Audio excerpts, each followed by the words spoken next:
Olá a todos, boa noite.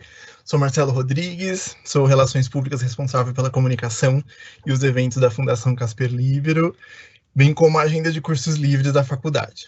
Hoje a agenda de cursos ela é voltada para a formação e atualização dos profissionais de comunicação, e é com muita honra, né, que a gente está aqui hoje reunido para o lançamento do livro que é fruto desse curso Employer Brand. Né? Então, de janeiro de 2018 até hoje, são 15 turmas realizadas, todas com notas acima de 9,5, mais de 290 pessoas formadas neste curso, né? E são profissionais que colaboraram para que a gente estivesse hoje reunidos aqui para ouvir das autoras e dos colegas convidados que colaboraram com esse livro, para trazer aí essas experiências sobre o tema. Eu sou muito suspeito para falar das autoras, né? Então, Vivi Mansi, prata da casa de Relações Públicas, vai dispensar aí todas as apresentações pelo tamanho do currículo dela e pela quantidade de cursos que ela já realizou com a gente, aqui com a Casper, desde 2010.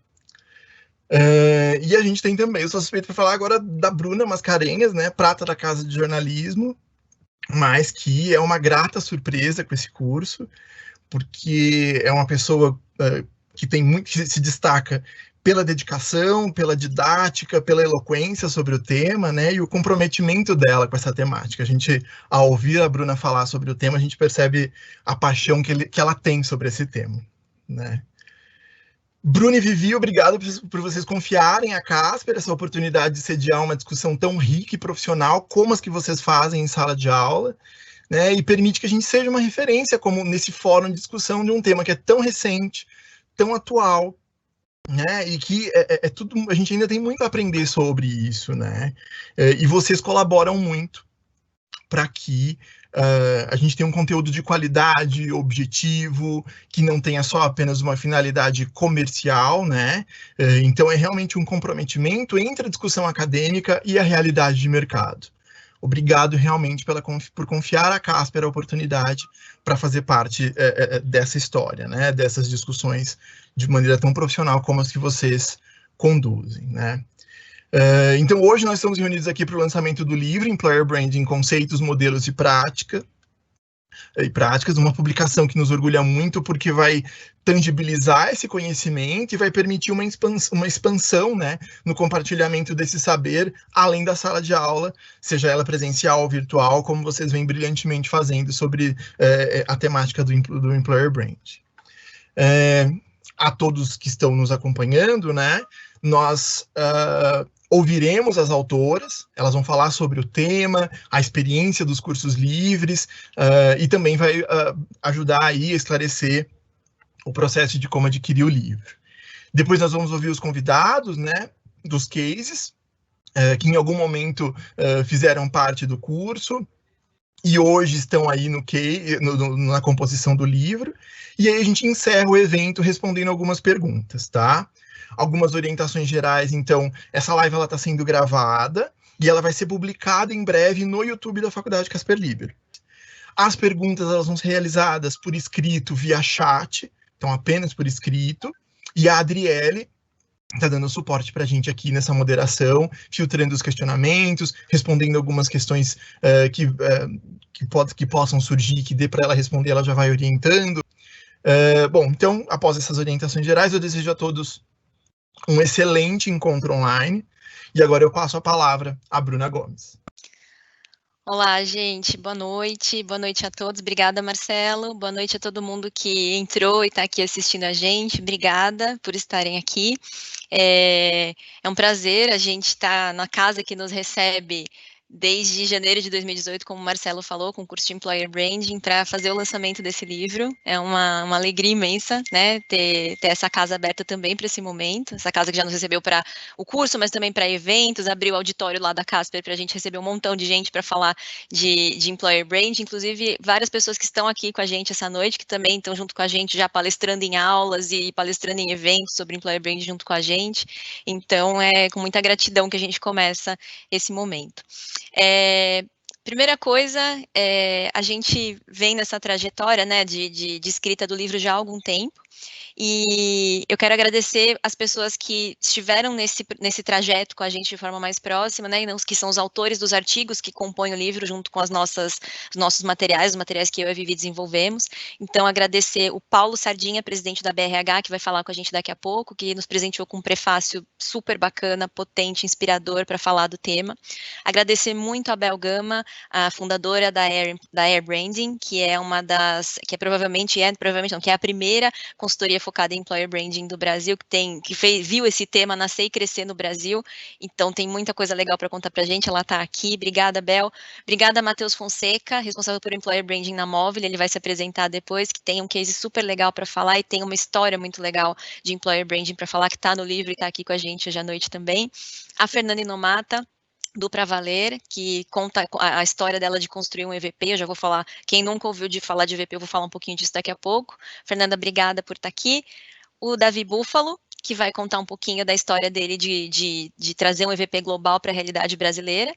E a Cibele Silva, Cibele Silva do Açaí Atacadista, que tem uma história muito bacana de tangibilização, né? Temos employer branding, mas ele vive nos pontos de contato, né? Ele se tangibiliza nesses pontos de contato que o empregado tem com a marca empregadora sempre. E ela vai falar disso um pouquinho. Também agradeço muito a Adriele, que está moderando, ela não vai aparecer, mas ela está moderando as nossas perguntas aqui, que é uma pessoa que foi aluna da primeira turma do curso, e a gente levou do curso para a vida. Adriele, super obrigada por estar com a gente. E aí, gente, esse livro, ele traz teoria, ele traz algumas reflexões sobre o mundo do trabalho, o papel do employer branding nisso tudo, como ele surgiu, enfim. E aí, esses artigos, eles costuram toda essa teoria, todas essas reflexões que a gente traz com prática. Então, a gente se preocupou muito em trazer uma linha narrativa para o livro que combinasse a teoria, que a gente estudou muito, né, para trazer para o livro e estuda em todos esses anos, com a prática dessas pessoas que vivem ali a vida real, né? Então, a gente agradece muito aí a colaboração de todos eles. E a gente vai falar com cada um deles daqui a pouquinho. Bom, a gente na contracapa do livro, a gente fala que não é um livro só para iniciados, ele é um livro para iniciantes também. E aí esse evento tem que ser também. Então eu vou falar de 3 conceitos básicos bem rapidinho relacionados a employer branding, para todo mundo ficar mais ou menos na mesma página, né? E entender um pouquinho dos termos que a gente vai falar em alguns momentos essa noite.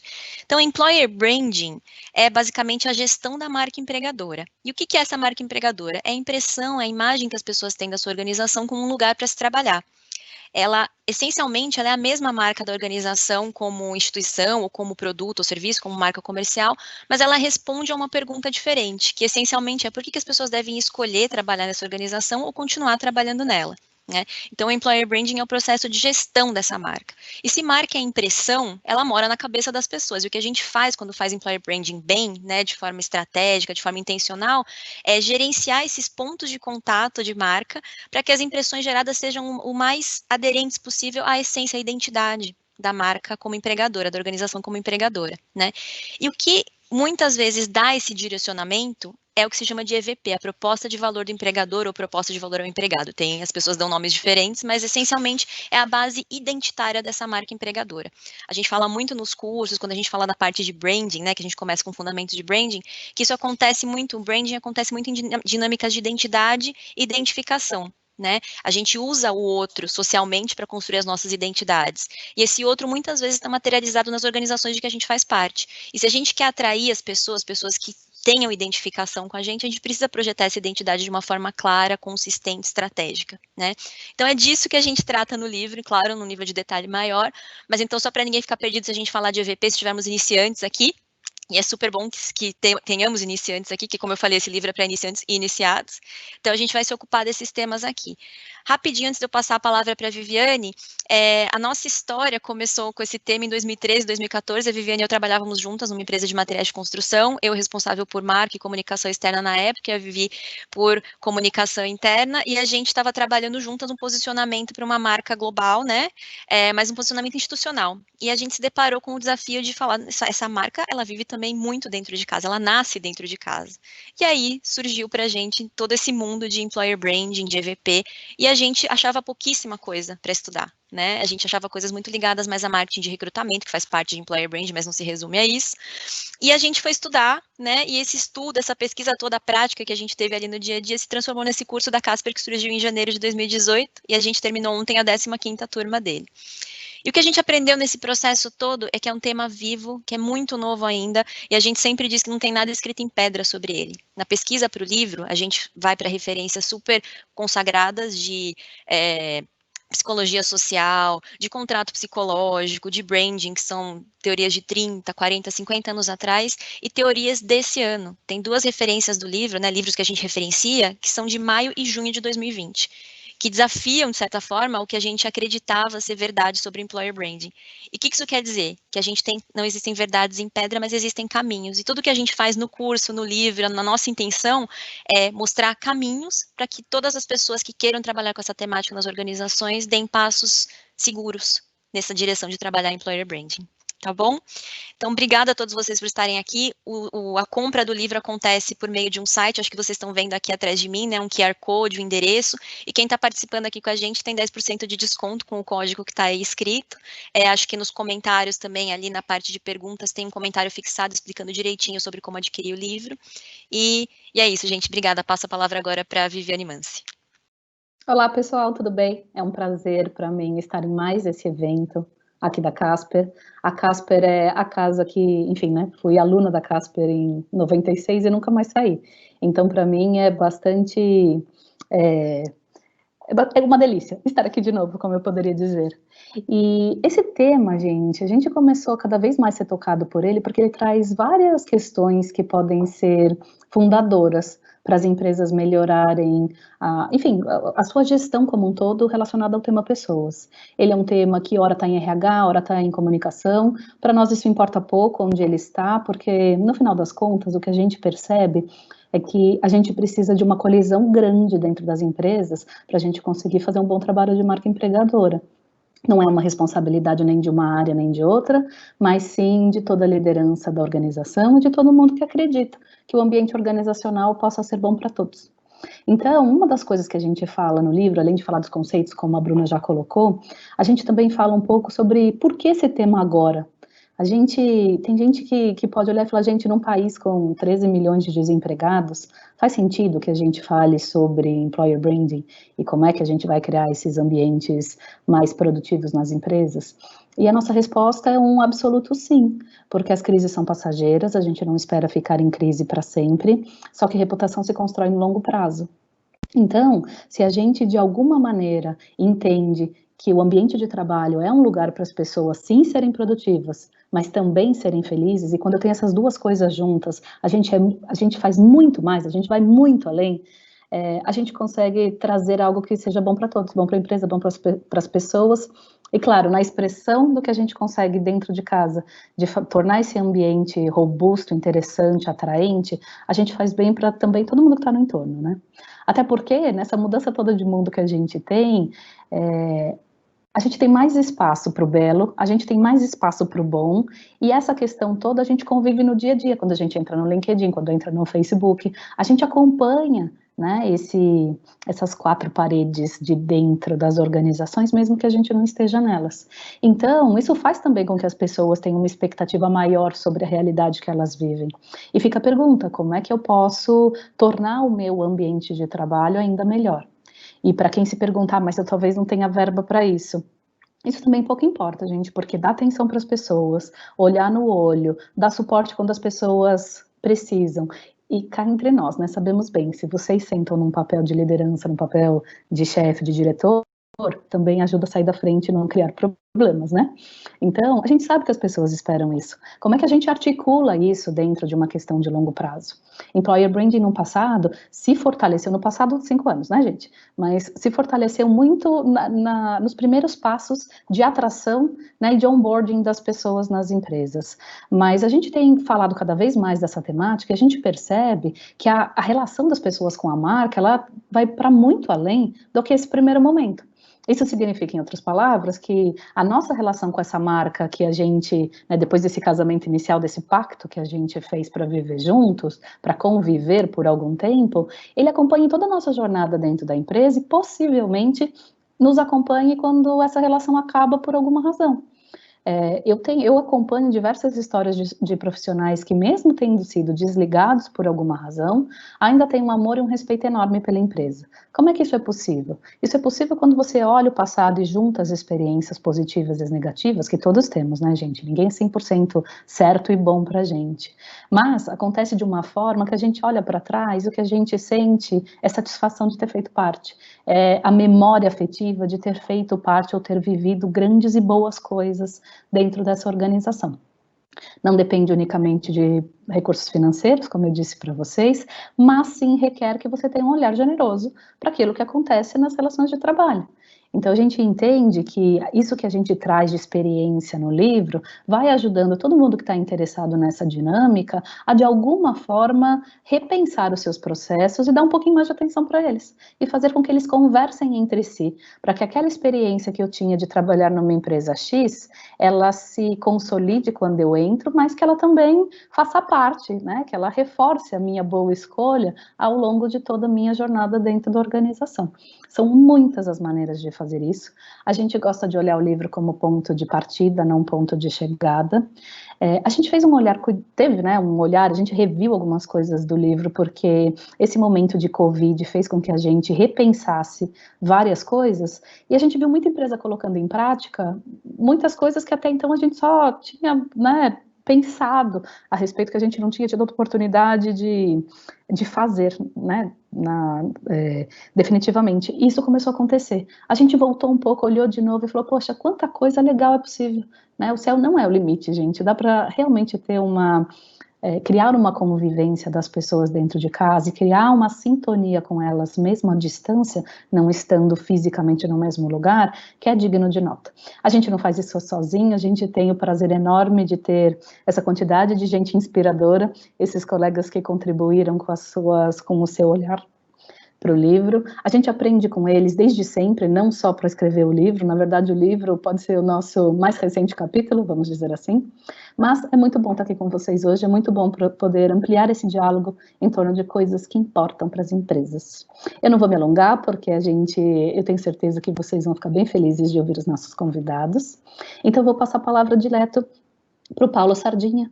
O Paulo é um amigo querido, é presidente da BRH Brasil. Eu vou pedir para o Paulo falar um pouquinho da BRH Brasil, porque quem não faz parte, quem não segue nas redes vai ter a chance também de ouvir um pouco e seguir. Mas a gente fica extremamente feliz de ter o Paulo, porque além de uma carreira enorme na área de recursos humanos, então olhando o que é fronteira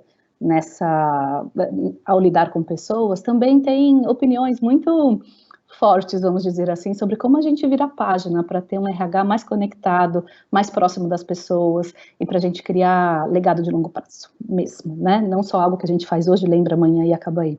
Paulo, um prazer ter você conosco. Por favor, te passo a palavra. Boa noite a todos. Acho que nada mais justo do que começar com um agradecimento pelo convite que me foi feito. Eu digo que foi um convite que se transforma em privilégio. E numa coincidência, se é que podemos dizer coincidência, em relação a algumas coisas que eu venho pensando. Nós não estamos diante de um mundo tão transformador como esperávamos. Infelizmente, talvez a gente saia pagando um preço muito grande do que nós estamos vivendo, deixando para trás uma oportunidade de aprender e se rever, né? Então, dentro desse pensamento, quando vocês me convidaram, Viviane e Bruna, né, uma das coisas que se falava muito em recursos humanos era a questão do engajamento, de buscar o engajamento, e começou a se falar muito sobre isso. E eu olho para algumas questões dentro de RH e me questiono um pouquinho sobre se estamos falando a coisa correta. Lá atrás se falava muito em atrair e reter talentos, e eu dizia, mas será que quem é talentoso quer ser atraído, quer ser retido? Eu acho que nós estamos fazendo perguntas erradas. Aí, mais recentemente, se falava um pouco sobre engajamento. Eu dizia, mas como que as empresas esperam o engajamento dos seus empregados, seus colaboradores? Quer dizer, se engajar com o quê? Então, estou dando 2 exemplos para chegar ao ponto em que Employer Brand, para mim, tem um significado pelo conceito como ele é em si e pela capacidade que ele tem de organizar uma série de outros conceitos dentro da gestão de recursos humanos com uma amplitude, com um direcionamento maior. Então, falar em Employer Brand, para mim, significa olhar para, vamos dizer, aquela figura do guarda-chuva, onde nós podemos organizar muito do que nós falamos, mas dando a cada uma dessas coisas uma visão sistêmica, uma visão holística, uma visão um pouco mais organizada. O Employer Brand, em alguns momentos, pode parecer, quer dizer, a capacidade de uma marca de atrair para empregar. Novamente, eu não vou falar de Employer Brand antes de Bruno e Viviane, que falam muito melhor do que eu, né? Eu digo, não, é mais do que isso. Significa a capacidade de atrair, significa a capacidade, né, de atrair no sentido de chamar a atenção, né? Não no sentido de atrair tradicionalmente. Significa privilegiar quem está vivendo dentro de uma organização e, se possível, porque a vida nos leva para vários caminhos, a gente guardar boas lembranças de uma organização. Então, eu venho tomando a ideia do Employer Brand como um conceito capaz de organizar várias discussões em recursos humanos de uma forma mais sistêmica, de uma forma organizada entre si para direcionar. Você dizia, Viviane, que se faz sentido, né, com 13 milhões de empregados, falar em Employer Brand, você justificou. Eu acrescentaria a sua justificativa, que faz sentido sim, porque muitas das pessoas que venham a ler o livro de vocês e conhecer o tema, também poderão se preparar para, empreendendo e sendo bem-sucedido, se transformar naquele que não busca o emprego, mas naquele que concede o emprego. E tem, dentro do que vocês estão apresentando, elementos muito bem estabelecidos nesse livro, que dará esse fundamento, né? A Viviane, eu agradeço, inclusive de público, aproveitando aqui, eu a convidei para participar da BRH, como tomar parte da diretoria. A BRH, não vou me estender muito aqui, porque o foco hoje é o livro de vocês, é uma associação sem fins lucrativos, que reúne várias organizações e vários profissionais, em torno dessa grande paixão que é falar sobre gestão de pessoas, né? Então, assim, um agradecimento realmente muito grande. Vou até cometer uma inconfidência. A Viviane ligou para mim e disse assim: Paulo, eu queria que você prefaciasse o livro, mas assim, não tem muito tempo, você consegue entregar isso daí? Eu falei, entrego sim. Aí você até brincou, mas tem gente que faz o prefácio sem ler o livro, né? Eu digo, não, isso eu não faço, não. Isso eu vou ler o livro. Então, sentei e foi uma leitura muito agradável. É uma leitura, assim, é muito bom quando a gente encontra um livro que nós começamos a folhear e aí passamos a dar uma atenção profunda e daqui a pouco a gente olha e terminou o livro, né? Então, foi nesse sentido, Viviane, que eu acho que é importante registrar para quem nos escuta, né, que o meu prefácio foi realmente relacionado a uma leitura muito agradável do livro, né, que você e Bruno escreveram, com a contribuição de várias outras pessoas, e que eu me sinto realmente privilegiado por ter feito esse prefácio, honrado. Não precisaria estar aqui dizendo se não fosse um sentimento verdadeiro. E repetindo, mas encerrando, vamos pegar a ideia do Employer Brand e dizer o seguinte: em torno desse conceito, que tem uma propriedade específica, podemos reunir vários elementos da gestão de pessoas, melhor organizá-los, para reequilibrar as expectativas e os contratos que existem entre as pessoas que ingressam numa organização, entre as organizações que recebem essas pessoas que lá ingressam. E para finalizar mesmo, nós estamos nessa busca, né, nessa expectativa de virar essa página da pandemia, mas nós temos que entender que logo em seguida nós teremos CPFs e CNPJs muito arranhados e sofridos por conta de tudo isso que nós passamos. Então, passada a pandemia, muitas coisas não vão expirar, pelo contrário, teremos um período de reconstrução, teremos um período de restauração de contratos sociais, contrato entre pessoas e organização. E olhar para o tema que vocês estão trabalhando nesse livro certamente vai ajudar em muito para os tempos que esperamos que cheguem logo, que será esse tempo de reconstrução, de reequilíbrio de contratos. Muito obrigado, acho que o sucesso já está assegurado. E, novamente, eu vou ler outra vez o livro. Vou ler o livro agora com o privilégio de encontrar o livro com o meu prefácio, porque vale realmente uma leitura apaixonante. Obrigada, Paulo, que bom te ouvir, que bom, enfim, acompanhar o seu trabalho, o trabalho da BRH Brasil e ter você aqui conosco. Gente, vocês que estão nos assistindo sabem que a qualquer momento vocês podem fazer perguntas. O Paulo, em especial, não ficará conosco até o final, porque ele fez um encaixe da agenda da gente na agenda dele, ele já tinha outro compromisso, e te agradeço demais por esses minutinhos conosco, foram muito importantes para nós, e a gente vai ter mais chance de tratar o tema, de estar junto e de contribuir para ampliar essas reflexões em torno do tema. Muito obrigada. E, gente, agora eu também gostaria de abrir a nossa sessão para vocês ouvirem um pouco mais, porque só ouvirem a minha Bruna não é tão legal, né, gente? A gente agora vai poder dar um espaço aqui importante para vocês ampliarem aí o repertório por meio desses nossos colegas que estão tão vinculados ao tema e a gente aprende tanto junto. E eu queria começar chamando a Bel Gama. A Bel tem vivido esse tema, vivido employer branding desde sempre, vou dizer assim, né? Ela vem de uma forma muito precursora, olhando a temática e ajudando e contribuindo para que organizações pensem e repensem o tema. E aí Bel, a gente, para aquecer a conversa, a gente tem visto uma mudança muito intensa no mundo de trabalho, né? E você tem acompanhado esse movimento. O que é que você tem visto que é digno de nota e você poderia compartilhar aqui conosco? Te passo a palavra. Obrigada, Gigi. Boa noite a todos que estão assistindo a gente, que eu sei que é bastante gente. Quero também agradecer e muito a Bru e a Vivi pela oportunidade de estar aqui, e mais do que isso, de participar desse livro. Eu também já li, né? Eu recebi o livro antecipadamente e tenho muito orgulho de fazer parte, ainda mais quando eu li o conteúdo e os meus colegas que estão presentes contando todos os seus cases.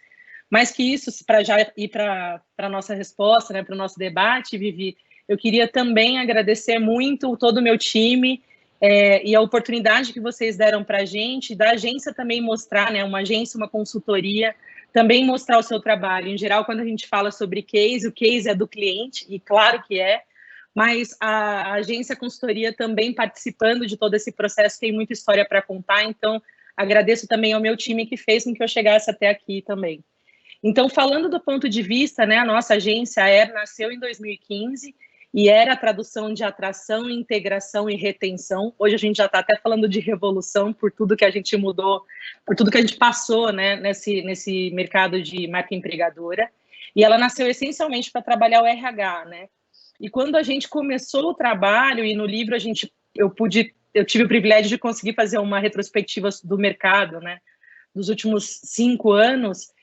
Quando a gente pensa em 2015, a temática de employer branding e de EVP ainda era muito incipiente, né? A gente tinha que entrar nas empresas muito mais com o objetivo de explicar conceitos, o que a gente chamava de sopa de letrinhas, EB e EVP, e convencer muito da diretoria, da liderança, e o próprio RH, né, ensiná-los ao que isso traria de bom. Então, eu digo que 2015 foi um ano de muita plantação. E o curioso dessa época é que as primeiras pessoas que abraçaram, pelo menos aqui no Brasil, não foram as pessoas que necessariamente a gente considera as startups ou as empresas mais inovadoras e modernas. A Air, pelo menos, encontrou seu espaço nas pequenas empresas de fundadores, em lugares que não são necessariamente capitais, onde não está lá toda a movimentação, né, de indústria, de mercado. Mas foi muito num desejo autêntico desses fundadores, né, desses presidentes de empresa, criarem um legado, como mesmo você falou, Vivi, de marca empregadora. Porque quando a gente está falando de marca empregadora, e vocês dizem bem do livro, né, a gente está falando de uma relação de trabalho. E para a gente entender essa relação de trabalho, a gente teve que mergulhar nesses segmentos. Assim, foi muito prazeroso viver isso com pequenas empresas. Depois, eu acho que no ano de 2016, a gente já viu um movimento, aconteceu o segundo World Employer Branding Day, de um expert que é o Brett Mitchington, que é da Austrália, é autor de muitos livros. Então, a gente foi para Praga para se aprofundar E o interessante é que, ao ver os cases internacionais lá em Praga, a gente via que tinha coisa muito legal acontecendo no Brasil. Talvez não tão amarrada sobre todos os conceitos, mas ela começando a pipocar como marca empregadora. Então, foi um ano que a gente conseguiu já, né, fazer mais projetos. Eu falo que 2007, para mim, é um ano de virada do mercado de marca empregadora, onde os headlines começam a aparecer no LinkedIn, né, Employer Brand Specialist, o curso de vocês foi lançado. De lá para cá, os números falam por si. Vocês falaram que estão na 15ª turma, né? São 290 pessoas já formadas só no curso de vocês do tema. Então, ficou muito mais fácil falar. Em 2018, a gente viu um foco muito grande para social e para dados. Então, o mercado já entendia muito, mas a gente precisava provocar em dados. E eu acho que 2019, e muito associado ao 2020, é um boom, assim. Hoje a gente tem muito pouca dificuldade de falar sobre o assunto. Muitas empresas nos procuram para, muitas vezes, tropicalizar o seu employer branding ou fazer um novo EVP com a cara do Brasil. E a gente, para você ter uma ideia, só no Covid a gente está fazendo simultaneamente 5 projetos de marca empregadora. Então, isso era inimaginável em 2015, 2016. Então, eu acho que o mercado evoluiu muito, as pessoas que trabalham com as áreas evoluiu bastante, os grupos se multiplicaram, né? A gente faz parte do grupo Employer Branding Experience, que tem 4 grupos no WhatsApp, assim, é gigantesco. Então, eu acho que está cada vez mais gostoso trabalhar a temática no Brasil e tem cada vez mais espaço para a gente desenhar experiências incríveis para os empregados, né, para os colaboradores e para os candidatos. Gente, eu não vou nem voltar minha tela aqui, só quero mesmo agradecer a Bel pela, enfim, por nos inspirar tanto, né? A gente ouve demais essa pergunta de employer branding é só para grande empresa? Tá aí a resposta, é para todos, gente, é para todo mundo que acredita que a empresa é um lugar de realização. E a gente bate demais nessa regra, porque tem que ser assim, né, gente? A gente passa a maior parte do nosso tempo no trabalho, então o mínimo que a gente pode esperar é que seja incrível. Bru, te passo a palavra. Obrigada, Bel. Obrigada, Maravilha. meninas. Bel, obrigada mesmo. Essa história de vocês, né, conta muito a história da evolução desse tema no Brasil, que ainda tem muito para evoluir. E falando nisso, eu quero falar agora com o Matheus Fonseca, da Movile. O jeito como eu cheguei no Matheus Fonseca, quando eu comecei a olhar para o tema de Employer Branding para o curso, enfim, foi muito interessante, porque ele escreveu um artigo no LinkedIn, e ele dizia assim, eu fiz muita coisa no meu primeiro ano como Employer Branding, mas depois desse primeiro ano eu vi que eu tinha feito muita coisa errada, e ele contava toda essa história no detalhe. E aí 2 coisas me chamaram muita atenção. Primeiro, como é raro a gente ver alguém falando assim, olha, eu fiz, mas não estava tudo certo, porque às vezes a gente entra em LinkedIn e as histórias são todas de sucessos absolutos, né? Então me chamou muita atenção ele contando essa trajetória, o que ele fez, o que ele fez de errado, o que ele acertou e como ele voltou, reviu os processos e as estratégias para acertar cada vez mais. E hoje não é à toa, ele é uma referência nesse tema no Brasil. Nos acompanha, já esteve em aula, dando palestra para alunos durante as aulas com a gente, já esteve em eventos com a gente também, é um super parceiro, um cara que eu admiro bastante, como todo mundo que está aqui essa noite. Então, Matheus, muito obrigada por estar aqui com a gente. Eu queria que você contasse um pouco eu já dei um spoiler aqui dessa sua trajetória, e que você dividisse um pouco aí com todo mundo que está aqui para te ouvir. Obrigada, a palavra está com você. Legal, boa noite, gente. Bruna, Vivi, muito obrigado pelo convite, não só para o evento, mas para participar aí da construção de alguma forma do conteúdo. Acho que é super importante, cada vez mais importante a gente ter conteúdos confiáveis, reais e verdadeiros para a gente fortalecer o tema.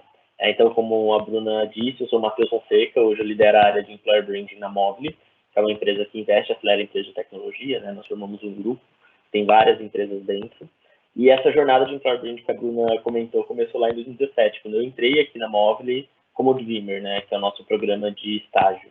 Em 2017 eu entrei me dividindo em 2 áreas, uma delas era Employer Branding, e a gente saiu fazendo várias coisas, né? A gente tinha ali contato com algumas universidades, com alguns eventos, e a gente fazia, e eu era estagiário, muito júnior ainda, então fazendo, e sentimento de, nossa, quanta coisa a gente está fazendo.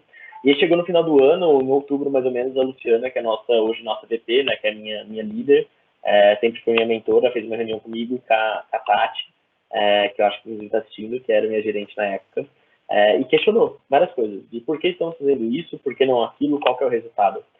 E a gente não soube muito o que dizer, e aí eu, com uma autocobrança bem alta, sendo até repetitivo desde o início, fiquei extremamente incomodado, porque a gente tinha um potencial tão grande na mão, assim, um grupo de empresas de tecnologia, num boom de tecnologia, e a gente não estava conseguindo explorar esse potencial. E a Luciana, como minha mentora, percebeu, e ali ela me mandou uma mensagem de: você está incomodado, né? Eu falei: fiquei um pouco, não pela bronca, não pelo feedback, não pela falta de resposta, mas pela decepção de não estar aproveitando esse potencial. E ela falou: tá bom, usa esse incômodo para alguma coisa, e me deu uma meta extremamente ambiciosa naquela época, enquanto estagiário. E aí, com essa meta, que era, vou abrir aqui, não tem problema, criar uma estratégia de marca empregadora que ajudasse a contratar 500 pessoas de tecnologia para o grupo no ano. A gente tinha contratado 90 no ano anterior. Eu comecei a me movimentar. E ali a gente começou um trabalho de começar a criar as bases, os alicerces para o trabalho de marca empregadora que a gente fez hoje, que a gente está fazendo hoje, né? Então, a gente começou, primeiro, tendo certeza que o nosso EVP era verdadeiro, e ele realmente era, porque ele foi muito bem feito pela Tati e pelas pessoas que estavam no time. Então, ele representava muito a nossa essência, e isso estava validado. E a partir daí, a gente foi para um segundo passo, que é estruturar a nossa estratégia, que hoje é o pilar da estratégia de atração, que é a estratégia de marketing de recrutamento. Então, a gente quebrou em várias etapas, começou a implementar aos poucos persona, produção de conteúdo, ferramenta de automação, e a gente criou ali um alicerce, uma espinha dorsal muito forte, que hoje, até hoje, é uma das principais estratégias de atração, né? Não de marca empregadora, mas de atração especificamente. E ao longo do tempo a gente foi evoluindo, assim. Hoje a gente olha não só para atração, a gente olha também para Candidate Experience, junto com o nosso time de Talent Acquisition, a gente olha para Employee Experience, junto com todos os times de RH, e a gente olha também para a parte de Farewell Experience, que é um nome bonito que a gente está usando, que a gente não sabe nem se é cunhado por alguém. Se for, que fica esse crédito para essa pessoa. Se não for, tudo bem também. Mas o que é a experiência de despedida? Então, lá em 2017, 2018, no final de 2017, 2018, a gente começou a estruturar a atração, que é onde estava a nossa principal dor, né? Então, era abastecer nosso time de vaga, e a gente fez isso de um jeito tranquilo, porque a essência era verdadeira, o EVP era verdadeiro. A gente podia pular uma etapa ali de estruturação e ir para atração.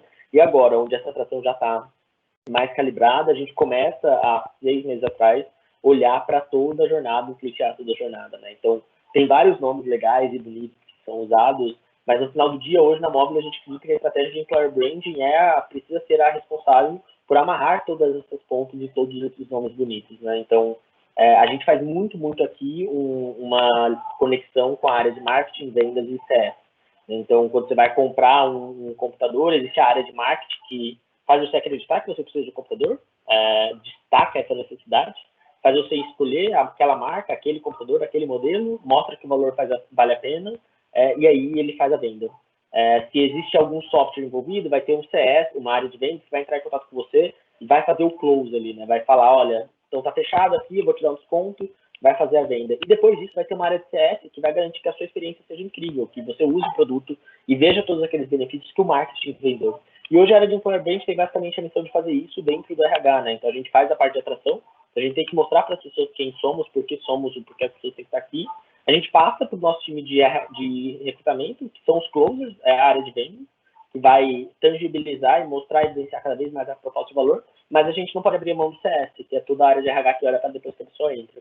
Então, hoje na Móvel, depois de ter aquele momento de um ano, onde a gente fez várias coisas sem entender o porquê, mas que foram feitas, depois de aprender, implementar várias coisas pequenas e estruturar uma base, a gente começa a expandir, a olhar para toda a jornada e implementar estratégias que fazem sentido em toda a jornada, não olhando só para a atração, mas olhando como que a gente vive e garante o EVP da entrada até a despedida da pessoa, até a saída, na verdade, porque hoje a gente já está, inclusive, com programas de aluminais, onde a gente olha para a comunidade de pessoas desligadas das empresas do Grupo Móvel, mantendo elas por perto, para que em algum momento elas se tornem, se fizer sentido, para os dois lados. Então, acho que, em resumo, tem vários erros e vários acertos ao longo dessa jornada, vários números legais, outros não tão legais assim, mas, em resumo, essa é a jornada, assim, como a gente saiu do momento onde a gente era muito passivo e não tinha clareza de qual resultado e qual estratégia a gente estava gerando, até o momento onde a gente tem clareza do que a gente está fazendo, por que a gente está fazendo, mede para saber se a gente está acertando, se a gente está errando, conserta, e agora a gente consegue olhar e influenciar a jornada como um todo da Móvel e das pessoas que trabalham aqui com a gente. Acho que é isso, Bruna, Vivi, não sei se eu contemplei. Fique à vontade, pessoal, se quiserem mandar pergunta, adicionar no LinkedIn, qualquer coisa assim, estou super à disposição. Mais uma vez, parabéns aí pelo livro, pelo evento e obrigado pelo convite. Bacana. Bacana, Matheus, obrigada, sempre bom te ouvir. Gente, se vocês não tiveram oportunidade ainda de assistir o Matheus ao vivo em cores, busquem, porque é muito bacana. Pense em alguém que aprende um The Job, como é que consegue juntar tudo isso e compartilhar com a gente. O Matheus tá no LinkedIn, vocês podem achá-lo lá, mas também recomendo para vocês a página da Movile no Instagram, que é sensacional, tá super dedicada à carreira, certo, Matheus? Então, exato, só buscar Movile Life lá. Muito legal, Movile, agora eu trava-línguas, né?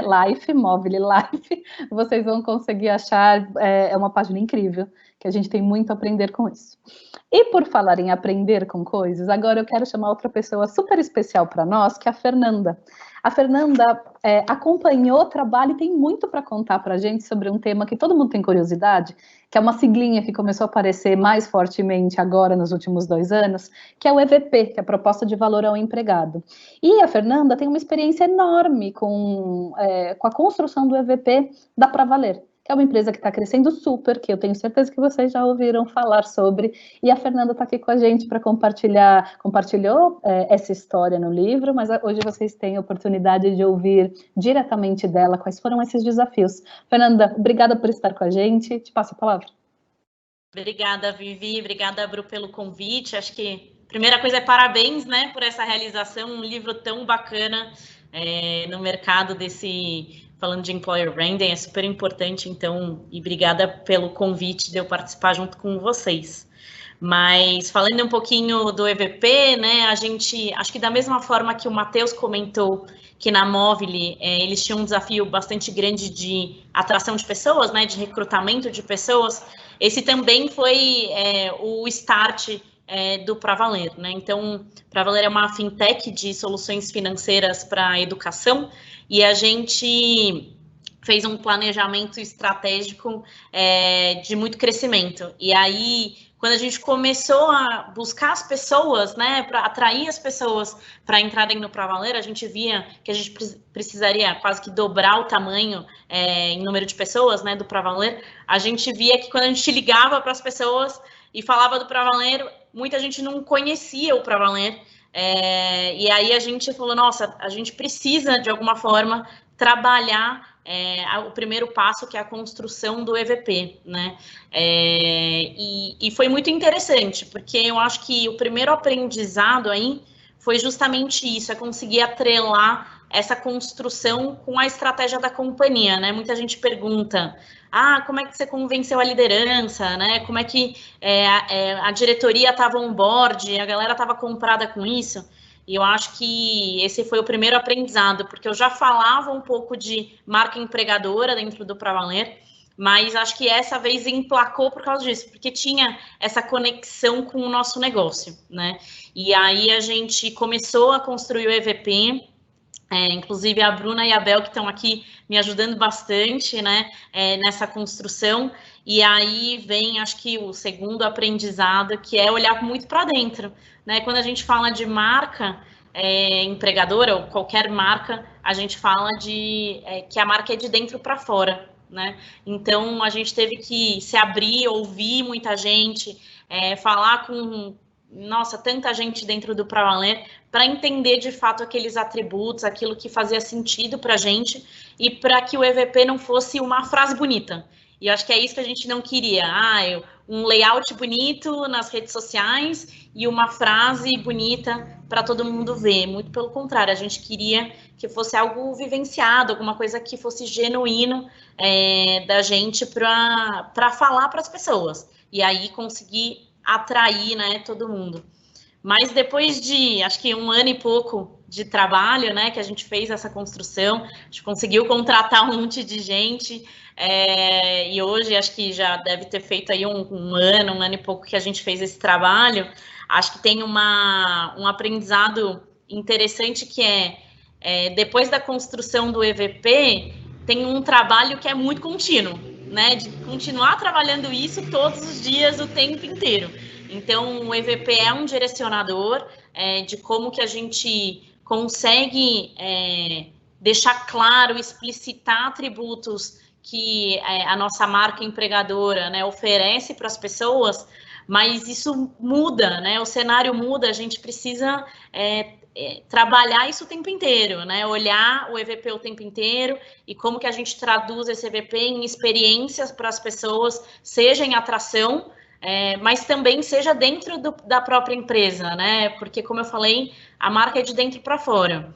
Então, eu falo que, inclusive, falei com o meu time recentemente, cara, vamos olhar de novo o EVP, olhar de novo o trabalho que a gente fez um ano atrás e ver se a gente está deixando de passar alguma ponta, porque tem alguma coisa que a gente precisa trabalhar agora que não estava precisando há um ano atrás. Cara, a gente precisa olhar e usar como direcionador estratégico de comunicação, de RH, né, das áreas que acabam apoiando muito essa criação de experiências. Então, o trabalho ele não termina ali no EVP, né? Ah, montei o EVP, pronto, tá tudo maravilhoso. Muito pelo contrário, hoje eu percebo que o trabalho é constante e cada vez mais o trabalho vai se intensificando e vai se refinando para que a gente, de fato, tenha uma marca empregadora vivenciada, né, dentro da empresa, e aí, a partir daí, a gente consegue explorar e consegue falar isso para o mundo de uma forma mais explícita para candidatos e aproveitar em atração de pessoas, mas acho que é um pouco da experiência que eu tive e que eu tenho ainda no Pra Valer todos os dias com EVP e com Employer Branding. Maravilha, Fernanda. Obrigada por dividir sua experiência com a gente. Foi uma vivência que eu acompanhei até bem de perto e é muito bacana ver. O que foi muito interessante quando vocês começaram esse trabalho, é uma coisa que eu falo nas aulas até hoje em dia, né? Como é que eu faço? Como é que eu começo, né? E eu acho que o começo é feito de perguntas, né? Por que você precisa trabalhar a sua marca empregadora? Por que você quer trabalhar a sua marca empregadora? E o que foi interessante com vocês, o Pra Valer, é que vocês tinham muita clareza de 3 objetivos, e era engraçado que era um de curto prazo, um de médio prazo e um de longo prazo, que é bem isso que você está trazendo agora, sabe, de talvez vai ser necessário rever uma série de coisas, o tema é muito vivo, né, e quando as mudanças acontecem na organização, quem percebe e é impactado primeiro é quem está dentro de casa, né, então, assim, precisa ser, assim como posicionamentos de marca de consumo, né, marcas institucionais são revistos ao longo do tempo, né, até a gente tem citado muito em aula o caso da Nike, o IT, do Just Do It, da Nike, o IT, ele continua lá, né, mas a interpretação dele vai mudando, né, isso é muito verdadeiro também, até mais para a marca empregadora, porque quem está dentro da organização sente as mudanças de temperatura muito rápido, então isso é super legal. Obrigada, Fernanda, e agora eu vou falar com uma pessoa que viveu uma questão que eu estou vendo até que apareceu já ali nas perguntas da audiência e que acho que vai atender bem o que algumas pessoas estão perguntando, que é legal. Eu comentei com vocês que o EVP é a base identitária da marca empregadora, né, que você define ali seus atributos pelos quais a marca quer ser conhecida como lugar para se trabalhar. E quando você trabalha numa empresa global, muitas vezes esse processo acontece globalmente, né, por mais que a gente tenha momentos em que as matrizes escutem os países, as regiões para construir um EVP, muitas vezes ele é feito globalmente e chega para quem está aqui no Brasil, né, ou em outro país, na ponta, por assim dizer, mais ou menos pronto, né, e a pessoa daqui fica com a missão de trazer e dar vida para esse EVP, para essa proposta de valor do empregador, no mercado, na realidade local. Isso traz uma série de desafios, e o Davi Búfalo, com quem eu vou falar agora, viveu esse desafio na Mondelez, e ele conta isso em detalhe no livro, né, de como ele foi fazendo esse trabalho com algumas necessidades específicas que foram se apresentando. Então, quero muito que ele conte essa história. O Davi é um cara que eu admiro bastante, como todo mundo que está aqui essa noite, e obrigada, Davi, por estar com a gente, a palavra é sua. Obrigado, Bruna. Obrigado, Vivi. Obrigado a todos que estão aqui essa noite, tanto pelo convite quanto pela parceria de poder falar com todos vocês sobre esse tema que eu adoro falar também. Essas dores acontecem, né, de quem trabalha numa empresa global. Mondelez, para quem não sabe, ela é dona de marcas super famosas, né, como Lacta, Trident, Halls, Royal, Philadelphia, Sonho de Valsa, enfim, marcas que certamente quase todo mundo tem em casa, e todo mundo já provou alguma vez na vida, mas como marca empregadora, né, como Mondelez, e esse foi um dos principais desafios do time global, era a gente transformar o que nós chamávamos de Monderru para Mondewall, né, de Monde o quê? Para Monde, nossa, que bacana. Justamente por isso, porque é uma empresa, né, que foi constituída como Mondelez muito recentemente e que ainda não tinha um histórico, e tem um histórico de transformação constante, que não tinha ainda consolidado para o mercado essa imagem como marca empregadora.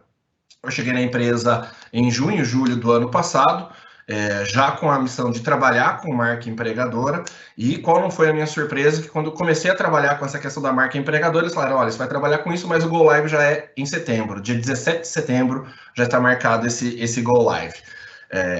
Quase caí duro no chão, porque eu tinha acabado de sair do curso, inclusive com a Vivi e com a Bruna, sabia qual que era o conceito, como é que nós faríamos para criar um EVP, para engajar as pessoas, tal, e de repente tudo isso vem pronto e fala, tó, entrega.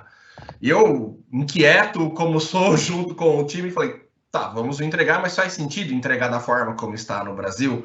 E como ele foi criado por um time basicamente europeu, a gente contou com vários experts do mundo inteiro, consultorias de peso no mundo inteiro para criar isso, o material em si, o EVP em si, ele foi muito bem construído. As personas foram muito bem construídas, o Cookbook Guide, que eles chamam, que é o livro de receitas aí para a gente falar sobre Employer Branding globalmente, ele é super consistente, mas quando nós olhávamos para o detalhe, a nossa dúvida era, tá, como é que nós vamos aterrissar isso no Brasil? Porque a persona não necessariamente comunica com as nossas necessidades locais, de repente um pouco dos pilares que nós temos para trabalhar aqui não fazem tanto sentido no Brasil, sustentabilidade é muito mais visto lá fora do que pelo público interno, enfim, quais são os nossos desafios? Então, o primeiro desafio foi convencer o time global de que sim, o trabalho excelente que eles fizeram merecia uma tropicalização, que já não é fácil convencer por si só, e aí o principal ponto que nós fizemos para trabalhar isso foi conquistarmos aliados internos, e os melhores aliados foram aí as áreas de comunicação interna, comunicação corporativa, que no caso da Mondelez também trabalha com PR, e as áreas de marketing. As áreas de marketing principalmente como patrocinadores aí desse processo de mudança, já que a gente poderia pegar a carona aí nas marcas para fazer a comunicação dos nossos programas, né? Ok, conseguimos esses aliados internos, levamos essa proposta para o time global sabia que, eventualmente, eles não conseguiriam aterrissar tudo em inglês como eles queriam, com as palavras em inglês britânico, num país como o Brasil, e aí nós fomos dando o nosso jeitinho, né? Só para citar um exemplo bem rápido, o pilar de diversidade deles, do EVP, se chama True Colors. E a gente falou, como é que a gente vai traduzir isso? E no material, no cookbook, veio traduzido como cores verdadeiras. Desse jeito. Falei, cara, não faz sentido. Como é que eu vou divulgar cores verdadeiras no Brasil? Não vai comunicar isso. Esse foi um dos cases que nós usamos para justificar para eles que o True Colors no Brasil significa seja quem você é, que é muito mais relacionado com o Be Yourself deles lá em inglês. Então, foram algumas sessões de debate. Na verdade, até que eles conseguiram entender isso. Depois que nós conseguimos essa negociação, que eles entendessem essa necessidade de tropicalização, e contamos com o LinkedIn e vários outros parceiros locais também para mostrar dados e informações para eles, por exemplo, da importância de se postar em português, do índice de influência em inglês da população brasileira, etc. Nós começamos a mover para um próximo passo, que é conectar esses pilares globais com as nossas necessidades locais. Como é que nós vamos comunicar isso de uma forma em que as pessoas do Brasil se sintam representadas, porque às vezes as necessidades, as realidades, elas são um pouco diferentes em relação aos países, e também com que o mercado, a pessoa que quando ela entrar, ela se veja naquilo que a gente prometeu, né, num cenário de acordo com o que ela realmente foi prometido para ela no mercado. Então, a nossa principal estratégia aqui foi utilizar os nossos, e aí foi uma outra sutil subversão ao sistema, porque nós pegamos todo o material que tinha no time global, falando, está muito bonito essas fotos, mas a gente vai querer uma sessão de fotos aqui para o Brasil também, para que nós tivéssemos representantes brasileiros lá, mostrando a carinha deles para a população. E a gente aproveitou isso para fazer a divulgação do processo interno também. Então, usando os nossos colaboradores locais, colocando a carinha deles nos banners, fazendo as ativações internas e depois conectando com as marcas, né? No Brasil, Lacta, por exemplo, é uma marca poderosíssima, Bis, quem não conhece Bis, então conectando com as marcas poderosas, a gente viu que a gente tinha uma oportunidade grande de alavancar não só a marca empregadora, mas também as marcas produto.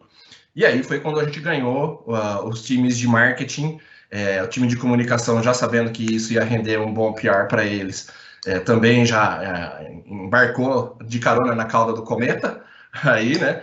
E aí, o nosso próximo passo foi entender como é que nós alavancaríamos essa estratégia, já que a gente tinha que ser muito certeiro na nossa divulgação externa. E nós optamos por divulgar o nosso programa de estágios. Uma para poder conectar com a questão de diversidade, por isso que eu comentei com a questão do True Colors, do seja quem você é, e outra para poder envelopar tudo isso dentro de uma questão de marcas e usando a carinha dos nossos estagiários. Então, as principais dores aí, né, eu comento um pouco sobre isso no livro, tenha certeza de que você tem aliados locais, porque isso não é uma briga, isso é uma negociação e isso você faz em conjunto com os seus aliados. Tenha certeza de que, mesmo que você não seja uma empresa que trabalha com uma comunicação direta para o teu público-alvo, você tem forças para aproveitar dentro da área de comunicação, não só dentro da área de talent acquisition, dentro da área de marketing, que podem te ajudar nesse tipo de processo. E entenda qual que é o teu público e a tua necessidade local para que você possa ser certeiro nessa comunicação. E, acima de tudo, entenda que você tem margem de manobra ali. Não deu certo, aprende, corrige. É melhor do que você ir all-in numa situação e entender que depois desse all-in foi um grande tiro no pé e é mais difícil de consertar isso depois. Começar pequeno, pensar grande e se mover rápido é o maior segredo aí nesse aspecto. E fazer boas alianças locais. Aprendi muito isso com a Vivi, com a Bru ao longo desses processos, né, que a Employer Branding sempre foi uma briga de quem que é o dono. Em algumas empresas é comunicação, em outras empresas é marketing, em outras empresas é talent acquisition, em outras empresas tem uma área só para isso, que é separada, mas no fim do dia o Employer Branding é da organização, é o DNA da empresa que você está comunicando para o mercado.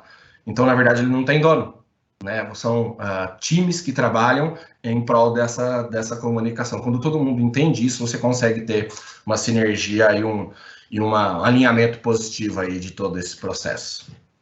Bacana, bacana, Davi, que bom te ouvir. Gente, só eu acho sempre o máximo ouvir falar em cookbook. E mais que isso, gente, eu acho que tem aí uma questão tão bacana para a gente refletir, que esse trabalho dá certo, trabalho de Employer Branding, aliás, não só de Employer Branding, né, gente, de tudo que depende de muitas fases dentro da empresa, que envolve muitas coisas, é algo que que se torna grande no miúdo, né? Não é no grande planejamento que está lá bonito no PowerPoint, é quando você dá cara para isso e as pessoas sentem pulsar no dia a dia. Isso faz a mais completa diferença. O Davi vai ficar aqui com a gente, daqui a pouco a gente vai abrir para perguntas, aliás, não só o Davi, tá, com exceção do Paulo, que tinha um compromisso, estão todos aqui conosco. Mas a gente vai agora se encaminhando para o final, a gente vai chamar a nossa última colega e pense em alguém com energia. Tipo assim, uma energia sem fim. É a Cibele, quem a gente convidou, está no livro, fecha, né, um aspecto importante para a gente sobre gestão da marca empregadora e vai contar para vocês como é que ela colocou isso em pé dentro do Açaí. Cibele, muito obrigada por estar aqui conosco e dividir um pouco agora a nossa chance de vivenciar um pouco da sua alegria, que sempre está presente. Obrigada. Passa a palavra. Oi, Vivi, Bruno e toda a turma, obrigada. Energia é fundamental, né, Vivi? Ainda mais quando a gente fala desse super tema. Boa noite a todos. Eu aproveito para dizer o quão orgulhosa eu estou de fazer parte dessa obra aqui de Employer Branding. Eu sou admiradora, fã de carteirinha de vocês. Bruna, Vivi, parabéns e também todo esse timaço que está aqui ajudando. Foi muito bacana poder escrever esse capítulo do livro, que eu dedico super ao meu time e a minha líder, que com certeza estão assistindo e torcendo aqui para a gente, tá? Bom, sobre a pergunta, Vivi, como qualquer relação, o fortalecimento se dá mesmo no dia a dia, né? Eu falo com cada olhar, cada palavra, cada programa de cuidado contribui para que esse match, né, entre a empresa e entre os colaboradores aconteça.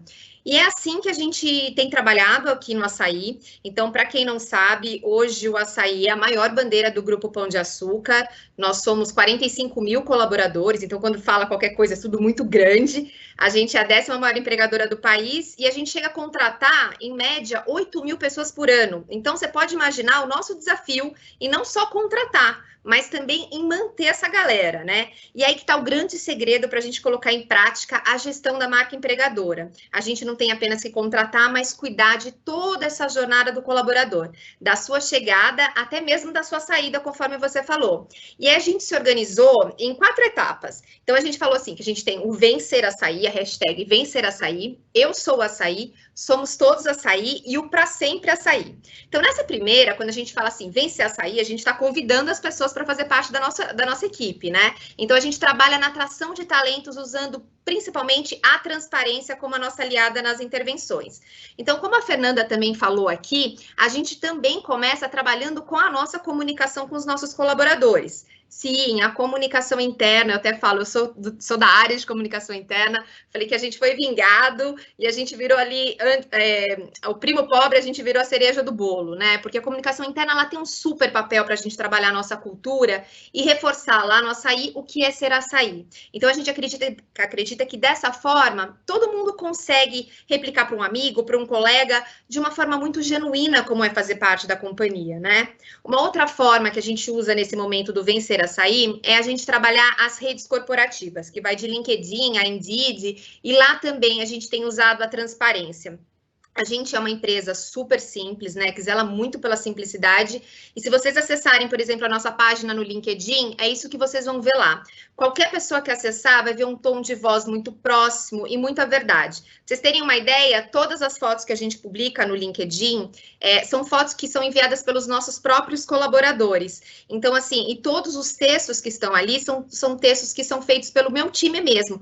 Então, a gente não contratou, até porque eu sou uma empresa de baixo custo, então, assim, nem sempre eu tenho verba para fazer contratações, então a gente se vira muito dentro de casa. Então, eu falo que essa energia toda, eu tenho um time também que tem muita energia, então a gente acaba construindo e criando muita coisa dentro de casa, e que quando você vai ver no final, tem muito valor, porque sai muita verdade dali. Então, a gente escreve de uma maneira muito simples, porque a gente vive aquilo, né? Então, só para vocês terem uma ideia, a gente nunca patrocinou nenhum post do LinkedIn, a gente acho que agora está beirando quase 450, 470, não me lembro agora certinho a nossa quantidade de seguidores. A gente começou com 20 mil há 2 anos, então a gente teve um percentual de aumento muito grande, e todos os nossos posts nunca foram patrocinados. Então, assim, tem uma verdade ali que eu acho que as pessoas, a galera entende que o que ela vê ali, quando ela chegar na empresa, ela vai se deparar com a mesma coisa. Então, essa mesma transparência, a gente também tem trabalhado com os nossos candidatos. Então, quando a gente aborda algum candidato, a gente tem muito claro que não adianta uma empresa falar que tem o sofá colorido, que tem o ping-pong, se o cara nem vai usar aquilo no dia a dia, né? Então, as nossas descrições de vagas, elas são muito reais. A gente revisitou todas elas. As nossas páginas de carreira também é uma boa dica. A gente deixou muito humanizada. A gente tem usado uma plataforma online que facilita muito a inscrição do candidato. Então, assim, a gente tem feito cada vez mais formas de facilitar para que aquele cara se identifique com a nossa empresa, veja os nossos valores e consiga estar ali, consiga fazer esse cadastro. Então, assim, só para vocês terem uma ideia, falando efetivamente de como a gente consegue fazer essa gestão, né?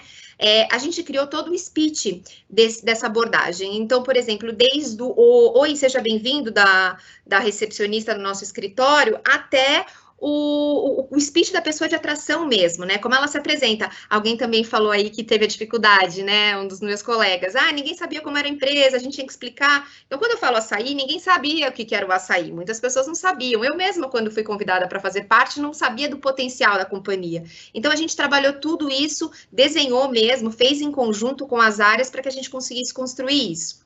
E aí, a gente também faz uma coisa que a Vivi falou que é super importante, da mesma forma que a gente cuida para convidar, fala, vem ser açaí, a gente também tem que cuidar de como a gente vai falar para esse cara que não foi dessa vez, porque acontece. Então, assim, a gente tem todo um cuidado de dar essa devolutiva. Então, isso para mim quando eu vejo uma empresa fazendo isso, eu a valorizo muito mais, porque é muito legal você estar numa relação, é importante você ser verdadeiro e dar esse feedback, né? Então, assim, a gente tem tido esse cuidado. Então, aí a gente passa para uma outra etapa. Vamos falar que deu tudo certo, que a pessoa fez parte da equipe, começou a integrar nosso time, e aí lá a gente passa a utilizar a hashtag Eu Sou Açaí. E aí a gente tem todo um processo de onboarding, com muito cuidado, olho no olho, com toda a liderança, e também via a nossa super universidade Universidade Açaí, a gente tem um modelo muito legal de universidade corporativa. E eu falo que você pode dar um super kit de onboarding, o melhor kit do mundo, mas se nos meses seguintes você não estiver ali cuidando daquele colaborador, se ele for abandonado, cara, de nada valeu toda aquela grana que você investiu no squeeze, na camiseta, na caneca. Assim, eu sou super a favor destes mimos, eu amo, eu acho que faz parte, mas tem que se sustentar, tem que ir além. Então, a gente tem que ter muito esse cuidado. Quando a gente pensa em fazer a gestão, a gente tem que ver se realmente a gente vai sustentar aquilo, né? E se a gente vai ir além de um brinde. Então, eu falo muito isso com o meu time. Eu acho que a gente consegue fazer essa sustentação. Quando a pessoa já entrou, já passou aquela fase de onboarding e tudo mais, a gente começa a trabalhar, ela já está vivenciando o dia a dia da nossa companhia, a gente começa a trabalhar uma hashtag, que eu até convido vocês a olharem depois no Instagram, a hashtag Somos Todos Açaí. Ali, vocês vão ver exatamente a vida como é no açaí, como ela é no açaí. Então, a dica, gente, é sempre cuidar muito desse dia a dia do colaborador, de olhar para o programa de carreira, de oportunidades internas, de reconhecer, de valorizar. Então, lá a gente tem um programa que chama Açaí Pensando em Você. Então, eu olho desde o cuidado com a mulher, desde o Dia das Mães, do Dia dos Pais, quando você tem um tempo de casa, enfim, várias ações que várias empresas já têm. Então, assim, a gente acaba empacotando isso. E o Açaí promove internamente, só para vocês terem uma ideia, mais de 3 mil colaboradores por ano. E isso é muito importante, todo mundo gosta. Então, tem até um tema que a Bruna sempre me fala sobre isso, Cibele, que eu acho super bacana. A gente não tem muita verba para fazer um programa uau, né, para dar muita grana, enfim, não tem. Então, o que a gente entendeu? Que para a gente, o uau era a gente criar um ritual em cima dessa valorização, dessa mudança de cargo. Então, tem uma troca de uniforme e a gente criou uma carta, a gente faz com que o líder leia, o parabenize, enfim, a gente vem criando coisas ali para que aquela pessoa se sinta cada vez mais parte da companhia. E eu falo, quanto mais a empresa for vista como alguém que valoriza, que respeita e que reconhece os seus colaboradores, mais valiosa vai ser sua marca, né, empregadora. E isso também vale na despedida, né, gente? Que a gente chama de para sempre açaí. A gente entende que aquela pessoa fez parte da companhia, contribuiu, ajudou para que a gente alavancassem os nossos resultados e a gente quer que ela saia de lá e também continue nossa cliente. Então, a gente tem tido todo um cuidado, desde a forma como a gente comunica a saída dessa pessoa e até mesmo, a depender do nível, né? O que muitas empresas fazem só com executivos e tudo mais, a gente também tem olhado para o time mais operacional, de campo, de base, para também dar uma capacitação, um treinamento, uma dica de como montar o seu CV, e sempre é feito pelo próprio time interno de RH, que é super capacitado e consegue fazer isso. Então, é aquela linha da gente trabalhar o vencer, eu sou, somos todos e para sempre. Então, é dessa forma que a gente tangibiliza as ações de sustentação da marca empregadora, ou seja, essa conquista, de novo, ela acontece a cada olhar, a cada fala, a cada cuidado, e ela é definitivamente construída no dia a dia. É isso, Bru, Vivi, não sei se eu falei demais.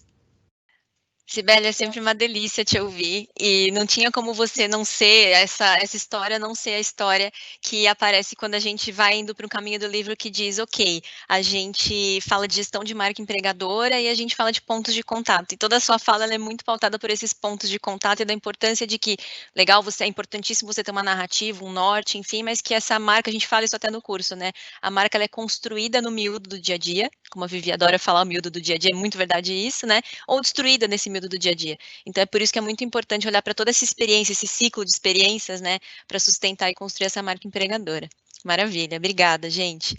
Pessoal, agora a gente entra na fase de interação com vocês que estão assistindo. De novo, obrigada a vocês todos por estarem aqui com a gente, terem tomado um tempinho dessa noite aqui para acompanhar a gente no lançamento. Eu vi esse grupo aqui sensacional de pessoas que acompanham a gente no livro e já há tempos em palestras, enfim, e é um grupo a quem a gente é super grato.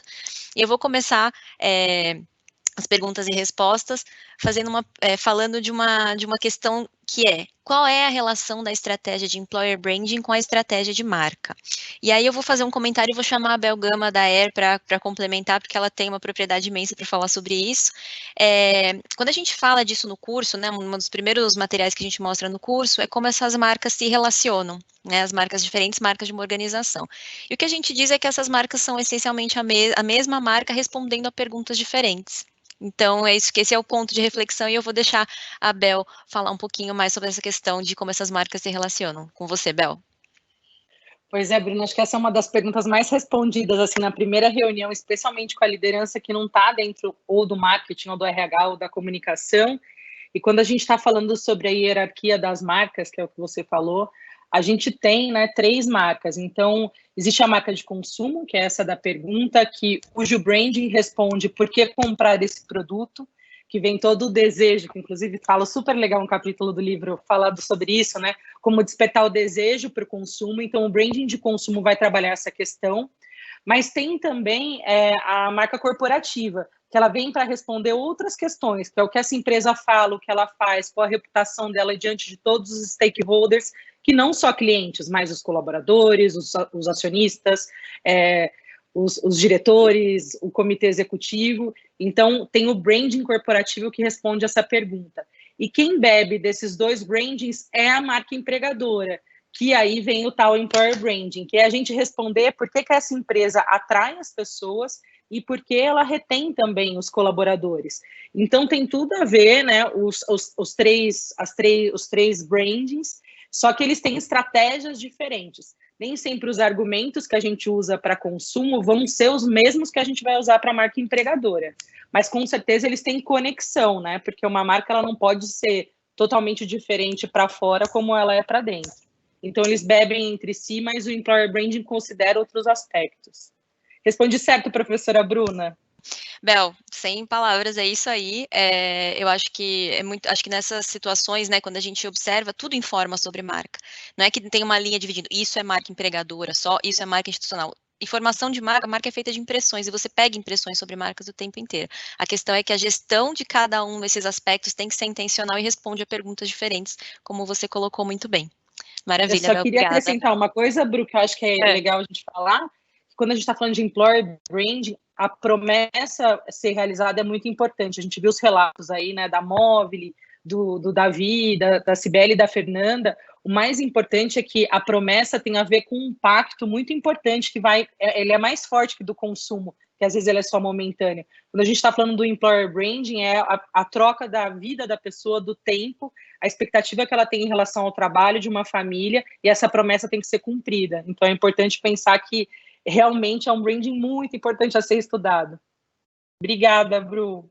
Imagina, Bel, obrigada a você, ótima colocação. Vamos para a próxima pergunta que vocês colocaram aqui no chat.